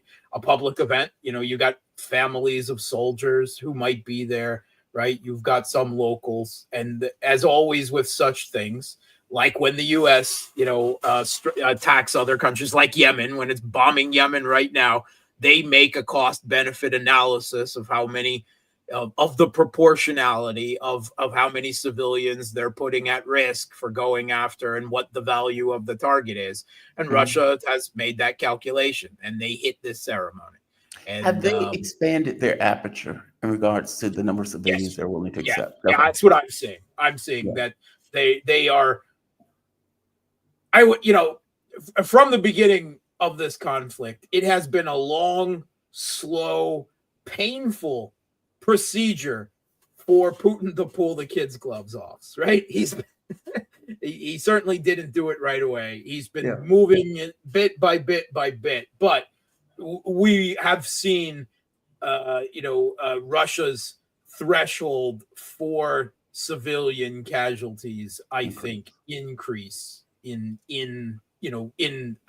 would say within the last few months to a noticeable degree. Whereas repeatedly, I have to bring up, yes, there were civilian casualties. You may not agree with that, right? You can make that. They made this analysis, right? They're not hitting residential buildings like the Kiev regime does, right? Specifically targeting, you know, civilians for, as a political terror device, right? But the threshold, the number of civilian casualties that Russia is willing to risk, I think they're demonstrably increasing that as their frustration with the regime in Kiev grows, right? Their inability to acknowledge Russia's victories. And ultimately, Russia is going to have to prove it on the battlefield until the regime in Kiev and the West accepts it, because they still don't accept it. They don't accept it, how badly they're losing. They don't accept that ultimately this war is lost. And until Russia brings that home to them to the level that they can no longer deny it, even to themselves, then the war will continue, and it will continue to be escalated. And Russia has the room to escalate it, and that's what they're doing in multiple facets, whether we're talking, strike thresholds, right? Or whether we're talking new offensives into new regions like Sumy and Chernigov and Dnipropetrovsk. It's all coming. Russia is not pausing. They're not hesitating. They're not giving any concessions. They're escalating right now. Mark, I always appreciate talking to you, man. Mark Sleboda, International Relations Security Analyst.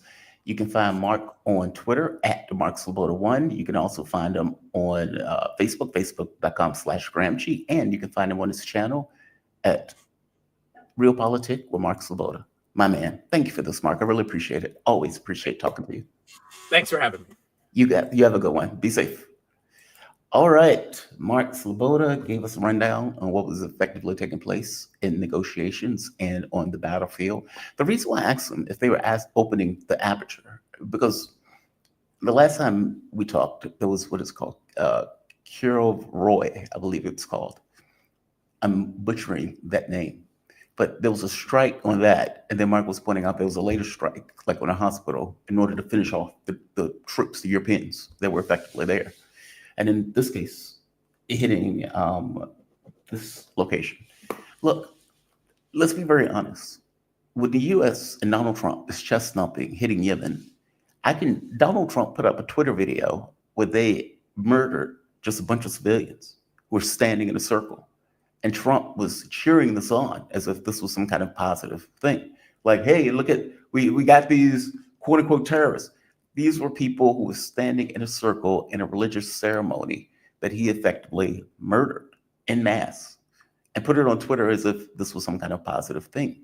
The overwhelming majority of the people that we killed when we were doing those drone strikes were just civilians. I think it was like 60, 70% civilians, one after the next, after the next. The people who we're hitting in Yemen, mostly civilians. I know that because we haven't degraded the missile capacity of Yemen or their capacity to fire shots in the Red Sea, for that matter, Israel. There have been articles, this was at the beginning of the war, where they were pointing out that Russia's avoided hitting major cities and those type of things in the attacks and have dedicated themselves to going after military targets. These are people who invaded Kursk. From their point of view, you invaded Russian territory. These people were fair game.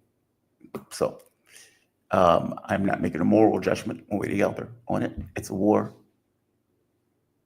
It sucks, either way you look at it. From my point of view, it should have never started in the first place. And again, we've been pushing these countries into these conflicts over and over again. And now we're agitating for another one, potentially in Iran, with the threats that are being leveled at Iran. And we're backing Israel as it goes on its killing spree in Gaza, and for that matter, on a lower level in the West Bank.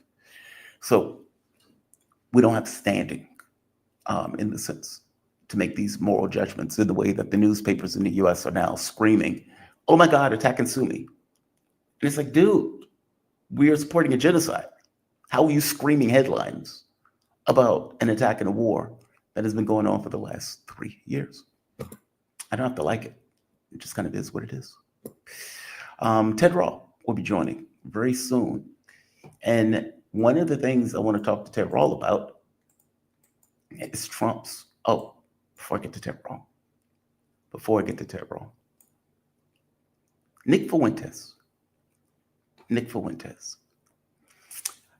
I got to be honest, I don't float in Republican circles, so I don't know the stuff that goes on in those circles. I saw this video and, I work with a Black conservative, Malik. And I would imagine that Malik will have some feelings about this video. I'm going to show part of it because it's so outrageous. I don't know who Jason Whitlock is. I would imagine he's another Black conservative. Again, I don't float in these circles. I don't know who these people are. This clip, however, any way you look at it, is disturbing. This is, that's not what I want. This, right here.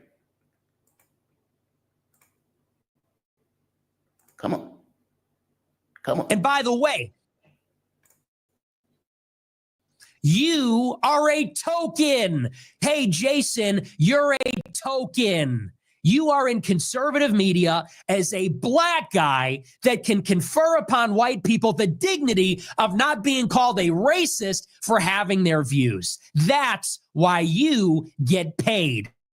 And that's why I don't, because I didn't have the privilege of being born black. I was born white on what I can say. There's a limit on what I can say without being penalized in the so-called free marketplace of ideas. And everybody knows it. This was a shocking.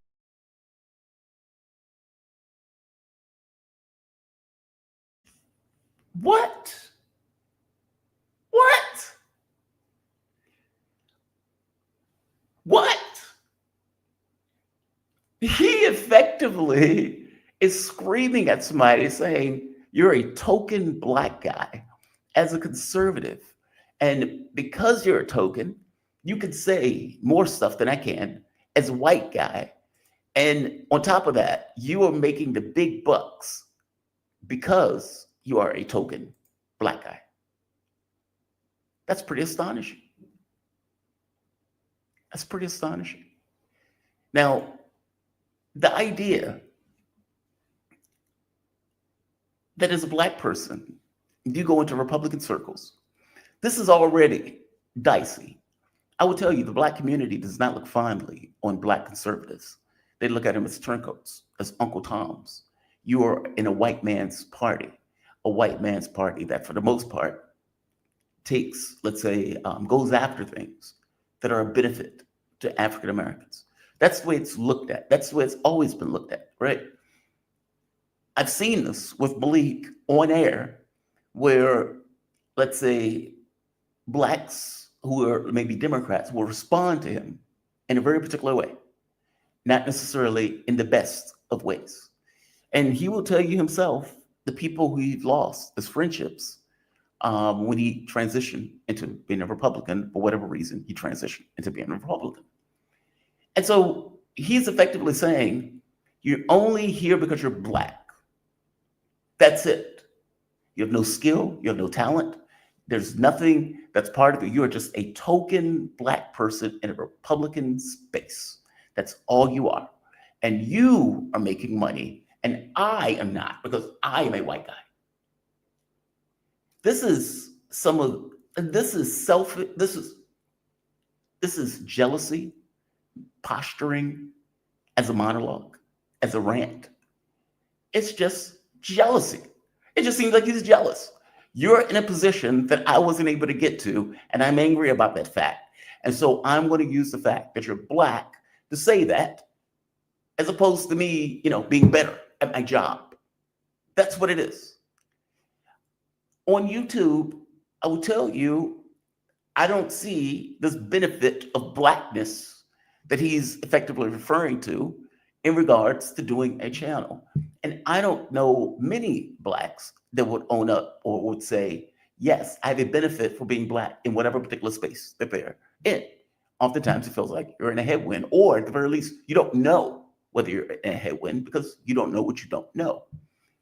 In that case, he is flipping out at a guy for being successful in a space that he apparently is not as successful in.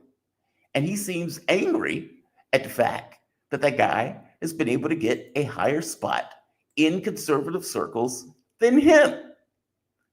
And he doesn't ascribe it to, maybe you're not talented enough. Maybe you're not good looking enough. Maybe people don't like you enough.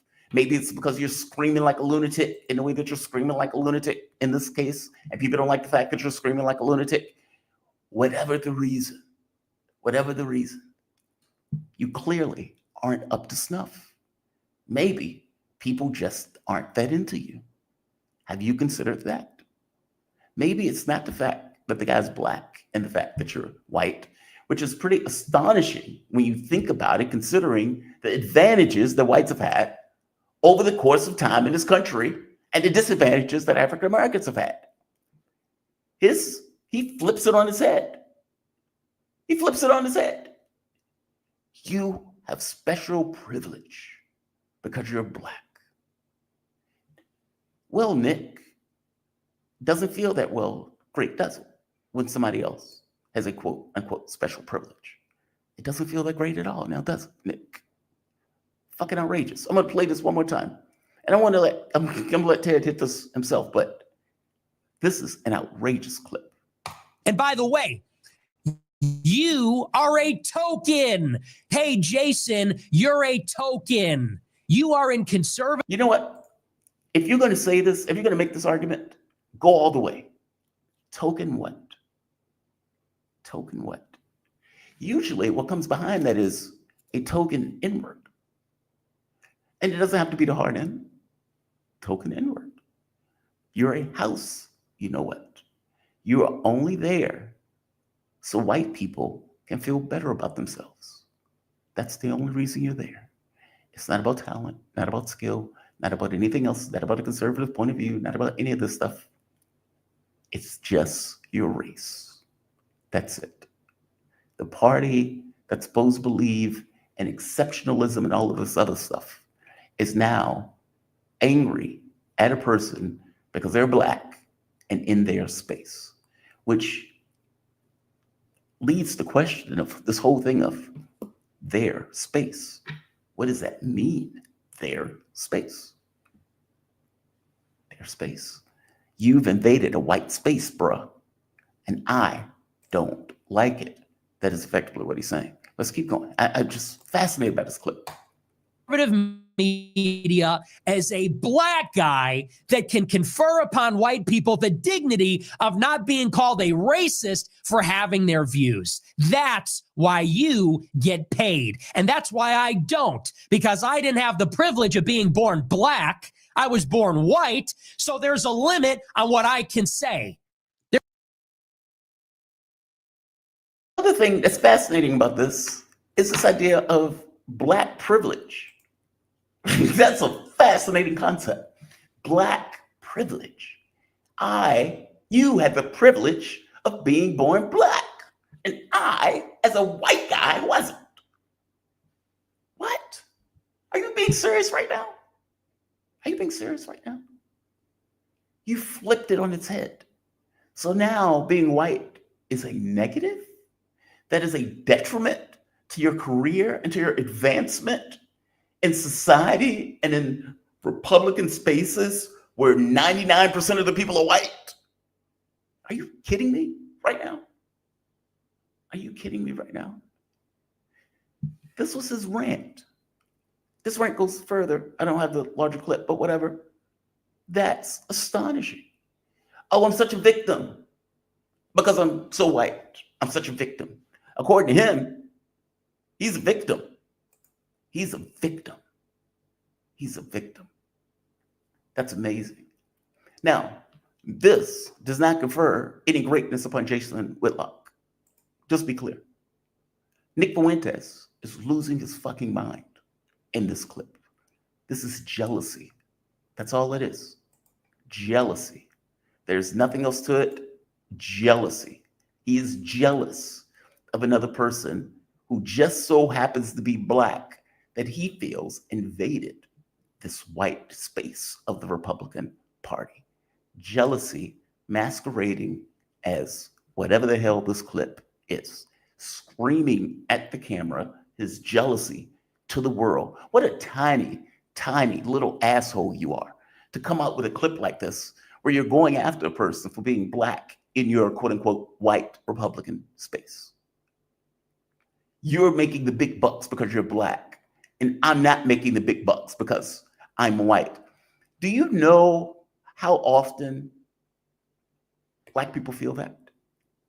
Do you know how often Black people feel that? Like, you're talking about redlining, you're talking about all of these procedures, even the New Deal. We weren't included in the New Deal. And you're talking about policy going all the way up to like the 80s, where Blacks were excluded from doctors, lawyers, law firms, certain places where they live, certain jobs, all of these things. Even now, there's inherent, or let's say racism that goes on a lower level in the way that we engage with each other because of the things and the stereotypes that have been instilled into the American public. Those things have gone on for decades. Black people have dealt with this for decades. And he flips this on its head. the skew in regards to the income levels, or not even just the income levels, the amount of money that whites have versus blacks have. The last I checked, it was like 100,000 for whites, 14,000 for blacks.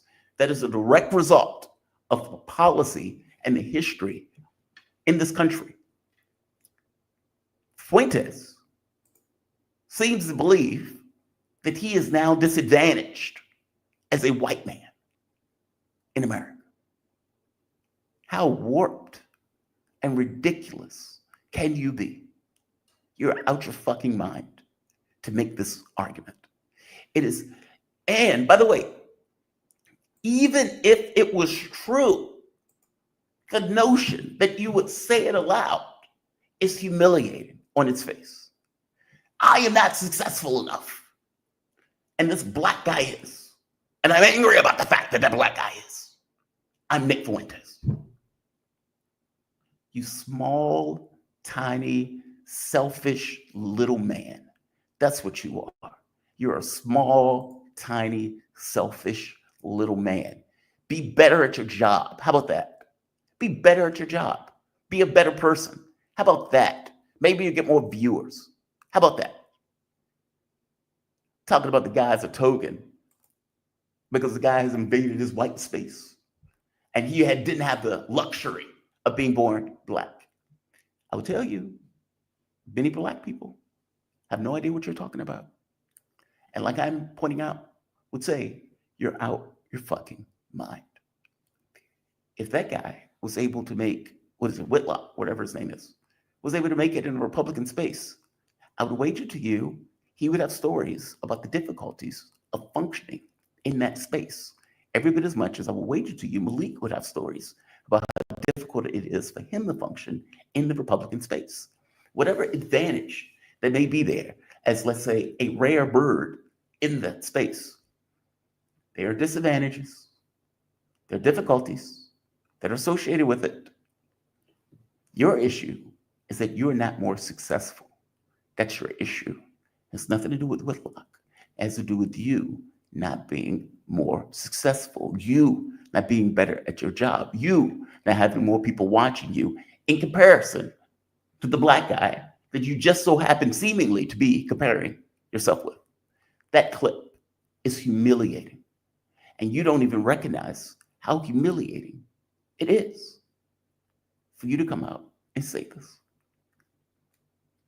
Outrageous. Outrageous. That clip is outrageous. That clip is outrageous. I am waiting for Ted Rall. Ted Rall is running a bit late. I'm not sure where he is. Let's see if he is trying to contact me or something like that. 1 second.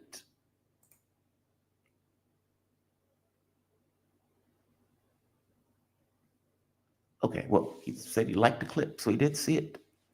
Not quite sure where he is. Okay, we'll move on to the next story. Donald Trump's approval rating is taking a hit. His approval rating is taking a hit. I saw these numbers and I was shocked by this. Well, shocked is not the right word for it. It's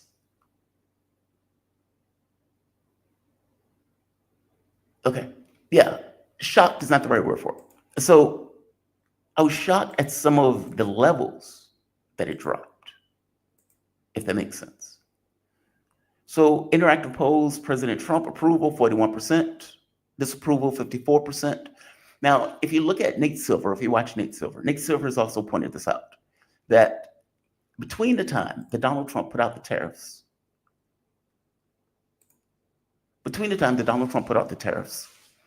to now, there was like an 8-point drop, like a significant drop in the polling. Well, you can imagine that if people see their 401k taking a hit, people see their stocks taking a hit, people see calamity in the market, they see a president that looks like he's a bumbling idiot and completely incoherent strategy in regards to what he's trying to pull off. Well, they may have some feelings about the president that is doing that and that is driving that level of calamity.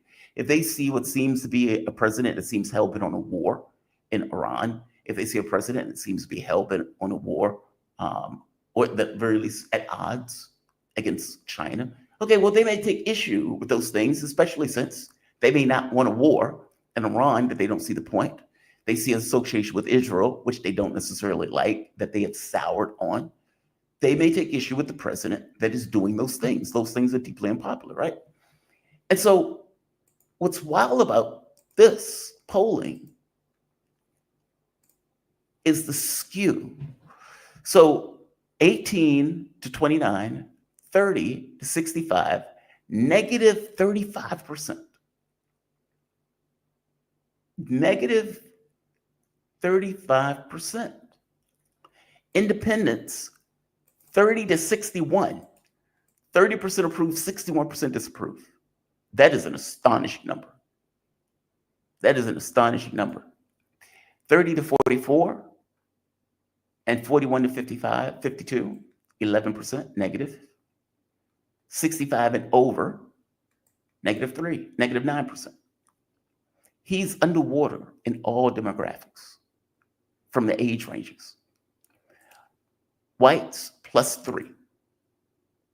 Only +3. That's it. Blacks, -73. -73. I would point out to you that one of the things Malik said is when he went into the barbershop, all of these people were around him, waiting to talk to him, saying, "What is your boy doing?" Now, if you remember, black males had a different rating on Trump as opposed to black females. It was more positive among black males, even though it was still in the lows. I think it was like 25, I think, if the polling showed, whereas females, it was much higher. That would mean that it turned on its head immediately. That's what that means. -79 is astonishing. That's astonishing. Hispanics, -26. -26. Among men, -8. Among women, -17. And again, that was not this way when Trump got elected. This is a precipitous drop. And again, all of this is not magic. It's policy. It's what he's doing. Nobody voted for this. Even among the people who voted for Donald Trump, what they voted for was, we believe he's going to be a good steward of the economy. Not, we're in it for a trade war with the world. Okay, those are two very different things. Those are two very, very different things. It's a bait and switch. From their point of view, this is not what we voted for. We thought he was going to do economic stuff in a way that was positive and beneficial to all of us. We thought he would be a better steward of the economy moving forward. That's what we thought. That's what the people voted for. And he gets in and he amps up a potential war with Iran. And on top of amping up a potential war with Iran, he starts a trade war with the world. A trade war, by the way, that he lost. They had to back down from. They had to tuck his tail between his legs and walk away. Now, they're saying 90 days, but the reality of it is the markets were tanking left and right. China told them to F off, so you weren't able to assert dominance in the case of China. Not just not assert dominance, you had to back down on many of the products that Americans effectively use because you would have been punished even more so in the sense of those people having to pay a laptop that's $2,000, $3,000, cell phones that went through the roof in regards to the amount of money that they had to pay for, tablets that went through the roof and the amount of money that they had to pay for. And even now, with the 145% tariffs on China, the money that they're collecting, you will be paying for it. You will be paying for it. The budget or the budget reconciliation that the Republicans are effectively doing, where they are giving themselves massive tax cuts, you will be paying for it. The Republican Party is on a cliff, whether they know it or not. And when the next election comes up, The American public will make a determination about the Republican Party based on Donald Trump, meaning Trump will be a referendum. It will be him. It won't be the individual Republicans on the ballot. I strongly suspect that because Donald Trump is so ubiquitous, he's everywhere. You can't get away from him. And because he's ubiquitous and because he's everywhere, what the people are going to be making a determination about is how do they feel about Trump? Yay or nay? Because the Republican Party have gone in lockstep with that same Donald Trump. Think of the issue of Ukraine for a moment. Do you honestly believe that the Republican Party, full of neocons, every bit as much as the Democratic Party, are okay with Donald Trump settling the war in Ukraine, especially if he has to settle it on Putin's terms? They are not. How many have bitched about it? How many have bitched about it? Maybe a Liz Cheney. Maybe a Mitt Romney. Maybe. But these people don't necessarily like Trump at all. How many in the main Republican Party has complained about what Donald Trump is doing? They may do it in whispers and hushed tones. They may whisper it to Rubio. They may whisper it to Mike Waltz and Kellogg, but they are not saying it openly. Nor are they going into the media screaming it into the camera. I can't believe Donald Trump is doing this. They're not doing it. My point is, he's bent them into form. They've fallen in line. And as they've fallen in line, how he goes will be how the American public regards them. And I guarantee you what the Democratic Party is going to do, we are changing nothing. That's what they're going to say. We're not changing anything. What we will do is once again run against Trump. But this time, you're not running against somebody who's out of office. You're running against somebody who's in office, who's done things that may have damaged them materially as a result of the things that he's been doing around the world, whether it's this trade war, whether it's a potential war with Iran. He will be regarded on those things. Yeah, the notion of deporting people who didn't do anything wrong, sending people to the wrong country, meaning sending people to El Salvador or near Venezuela. Okay, that's fucking outrageous. Now, they may not care about that. Your base may be okay with you doing that. They might be like, yeah, get him out the country. You shouldn't have been in the country anyway. We don't care. He's an immigrant. Get him out. We don't care if it's Venezuela. We don't care. Okay, they may be okay with that. Will they be okay with you damaging their 401k?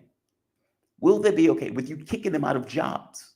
Meaning tens of thousands of people being thrown out of jobs, offices being fundamentally destroyed, Social Security, Medicaid, and Medicare. I am telling you, the Democrats will run on those things. It's not that they're changing anything. It's not that they would do anything themselves in order to replenish, rebuild, make those things stronger going forward. What they will do, though, is say, Trump has destroyed Social Security. Trump is destroying Medicaid. Trump is destroying Medicare. Trump is starting a war with Iran. Trump is raising your taxes.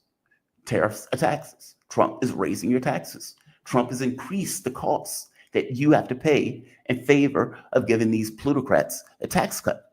That is what they will do. I'm telling you, that is what is going to happen. And the bumbling circus, this clown car that has been Donald Trump with an incoherent strategy on the issue of tariffs as he goes about trying to go after the world and subjugate the world. And the way that he's been able to subjugate the Republican Party, it has failed. It's failed. It was always going to fail. If you got 10 years, maybe. Doing it in 3, not so much. Doing it overnight, insane. Insane. What the American public is seeing and what they're judging it by is chaos. Absolute, complete, shambolic chaos. That's what it is. And that is what he's being judged by. So, and I will tell you,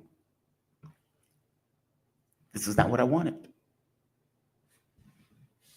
It's not what I wanted.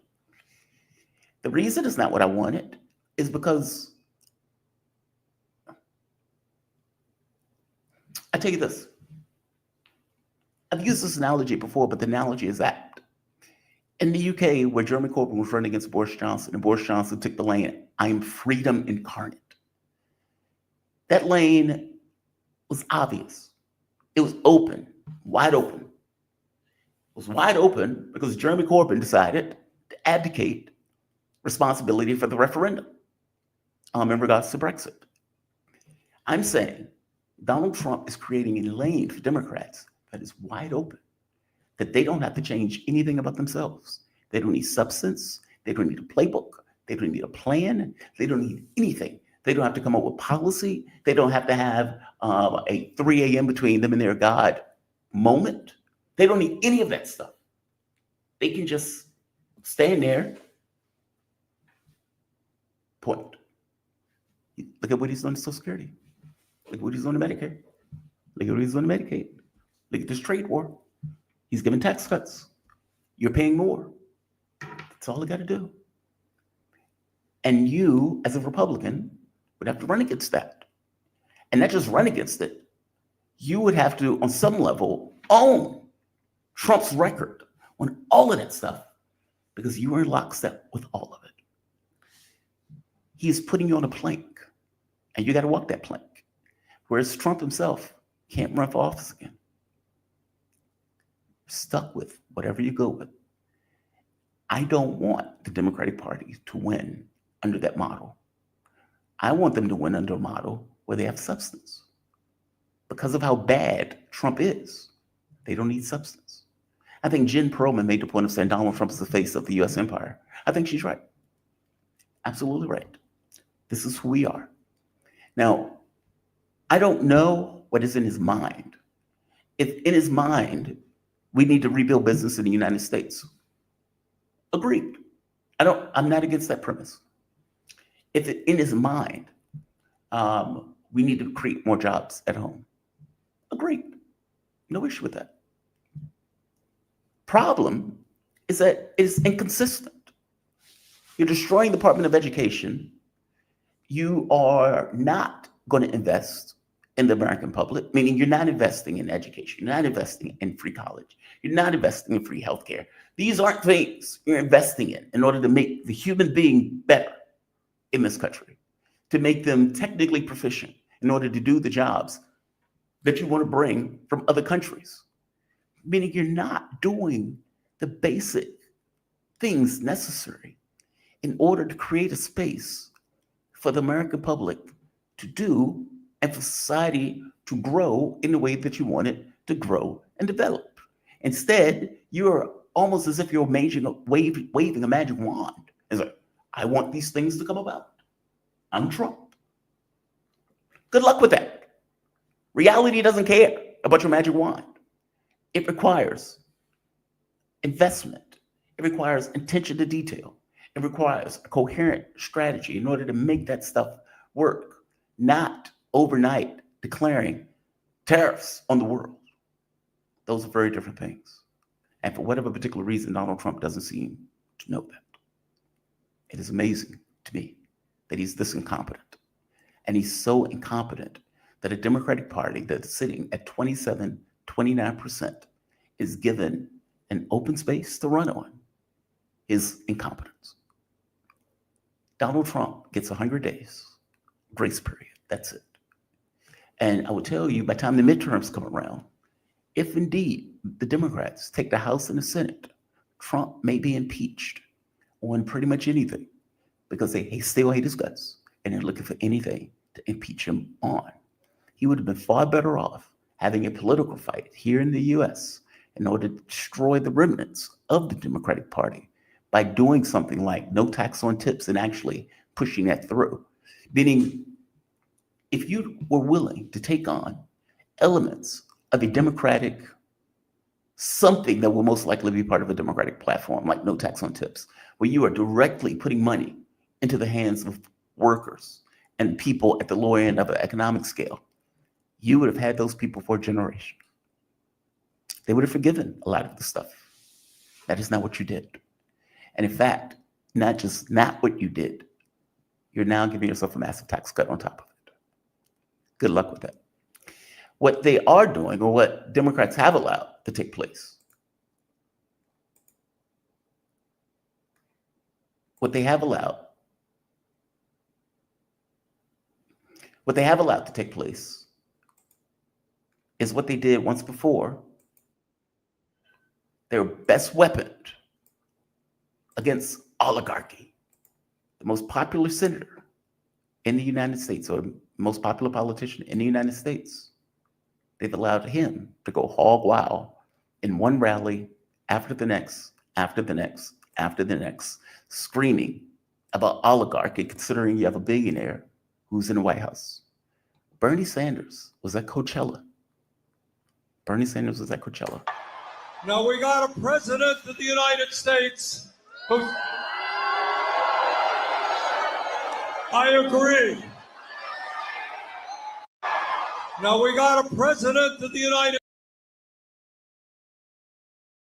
Sanders was bringing in, I don't know the artist's name, I can't think of her name, doesn't really matter, it's not important. He's at Coachella. Tens of thousands of people. They apparently had a rally in Los Angeles. I think it was like 26, nearly 30,000 people. If I didn't know any better, it looks like Sanders was gearing up for a presidential run. From my understanding, he is not. And so the question becomes, what is the point of these rallies? What is the point of these rallies? I don't know the point of these rallies. I would imagine he's trying to bit, a big crowd on this idea of oligarchy and everything else. But from my reading, it's not like Sanders is handing it off to anybody. So it's not like somebody is, okay, here's the ball, go run. It's not like I'm developing a party of my own that wants to fight oligarchy and is a workers-driven party. It's not that. So what is the point? Are you ginning up all of these people for another letdown? Are you ginning up all of these people to sheepdog into a party that in no way believes the things that you are effectively talking about in regards to oligarchy, considering they're paid for by the same people who paid the Republican Party? What is the point? What is the point? I'm confused. I'm deeply confused. And Popo Anaya Shelley, he is the most popular. I mean, don't take my word for it, look it up. He's the most popular politician in the US. By far. By far, it's not even close. It's not even close. Let me go to my chat. Let me go to my chat because there's a lot of talking going on in the chat. First, social emotional learning. This country enslaved my 15th ancestor of color. You're not alone. I'm emotional engineering. Trade wars become real wars fast. Mike Rupert. Yeah, they do. Now, Trump has wanted to pivot to China because they believe that China is the main threat. Democrats, of course, for them, it's Russia. Each one have their own pet ponies that they want to effectively attack. But agreed, trade wars become hot wars very fast. Now, China said, no, we're not accepting this. We're not going to be bullied. You are not our superiors. You're not the cop. We don't accept any authority that you think you have in this situation. Europe less so. Europe less so. But no, I agree with you. Trade wars become hot wars fast. That is the risk. That is the threat. But we'll see. Right here. Wraith, Jamal, from what I'll come back. From what I'm getting, Bernie Sanders isn't just trying to keep the butter on the biscuits. What? What I'm getting, Bernie Sanders is just trying to keep the butter on the biscuit. Oh, I see what you mean. Just trying to keep something going. Just keep something going. Just keep the furnace hot for when there's an opportunity for something to take place. Fair enough. But again, I asked to what end? I don't know to what end. Like, are you just going to get all of those people ginned up and say, I need you to vote for Hillary Clinton? Is that what you're doing? We've done that. We've done that. He's gotten booed when he did that before. Right, exactly. Yeah, we've done that. We played that game before. That doesn't work. Let's see, who else? Trump is the most talked about for a decade running. Active hate is energy. For attention is love. Ignoring the opposite of love. Hate just needs to be rerouted to love. Mando Harvey. Mando, that sounds great. It sounds nice. I don't buy the premise. If I hate you, I don't I mean, some people can make the argument that you can, you love that much energy you put towards something. There's something else there. Maybe in a relationship where you love somebody and then it spoils, at which point you end up hating the person because you love them so much. This is a political space. I don't think Hitler loved the Jews. I think he hated the Jews. I don't think there was love underlying that. And a lot of these people who effectively are dealing with Trump, I don't think Democrats secretly love Trump. They hate his guts. They wanted to put him in a cage. Somebody even tried to put a bullet in him. That is not love. That is hate. You can't reroute that. That is what it is. Now, you may have another figure that rises up, but I'm a firm believer that there's some political things that just needs to be won, meaning there is a test of strength that at times needs to take place where one destroys the other. Is that what this is? I don't know. I don't think Democrats have anything on their side, or for that matter, any substance with any capability of effectively doing that against Trump. Can Trump destroy himself? Yes. Yes. Yes. I'm a firm believer that he can fully and entirely destroy himself. Your oligarchs who pick new Democratic leaders, yes, they will. Yes, they will. Now, the catch and the interesting thing is, an oligarch, there's a saying that FDR saved capitalism. Have you ever heard people say that? Because the thought is that FDR was willing to make adjustments necessary for the working class to believe that the capitalistic system works for them. And so it's like, okay, we can increase wages, we're going to get Social Security, we're going to get kickbacks, we're going to make sure that people have schooling, et cetera, et cetera, et cetera. All of these benefits and everything else. Or a workers' bill of rights in the way that he was trying to form before he died. But that stuff was done with the notion of, hey, see, capitalism really does work for you. It really is a good thing for you. So, you don't have to do what those commies did. You can effectively stay with the capitalistic system because it's going to be great for you and it's freedom and it's justice and it's blah, blah, blah, blah, blah, blah, blah. There's that. But you can make an argument that Sanders will be that guy. Now, I don't think they're bright enough to do that. Nor do I think at 84, I think Sanders will run. Not to mention, I think he lost a lot of credibility in the last two races where he was willing to effectively chuck his base into the Democratic Party, or for that matter, not willing to run hard against a Joe Biden who was clearly losing his mind. So, what is this? Jamal always talks from here. It is his weak and strong point. What? From his here? Oh, from his heart. I think you're saying heart. No, I'm just trying to be honest. It's true. Let's see. And Bernie is controlled opposition. Polly Sparron. Yeah, I don't know. I mean, an argument can be made either way, right? Like what Sanders thinks is one thing. What Democrats thinks when he goes out, knowing full well that at some point he's going to say, okay, now go vote Democrat, is something else. I don't know what's in his mind in this case. All right. I'm going to end this slightly early because I need to get my phone. Now, I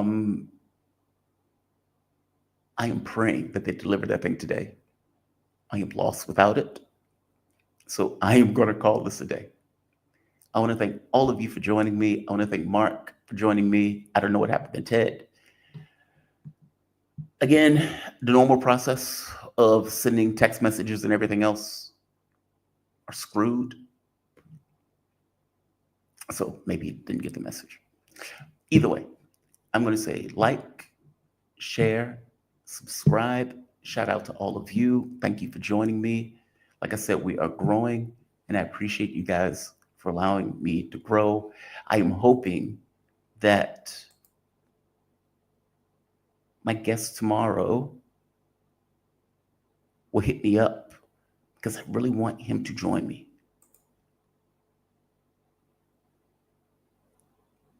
Okay. I really want him to join me. You guys will love him as a guest. especially now considering we're talking about the economic front. And it's this interplay between economics and geopolitics. Either way, don't want to preempt him, but I'm going to say like, share, subscribe, and I'll see you guys bright and early Tuesday morning, 7 a.m., most likely 7:15, same time, same place. Have a good one. I'll be safe.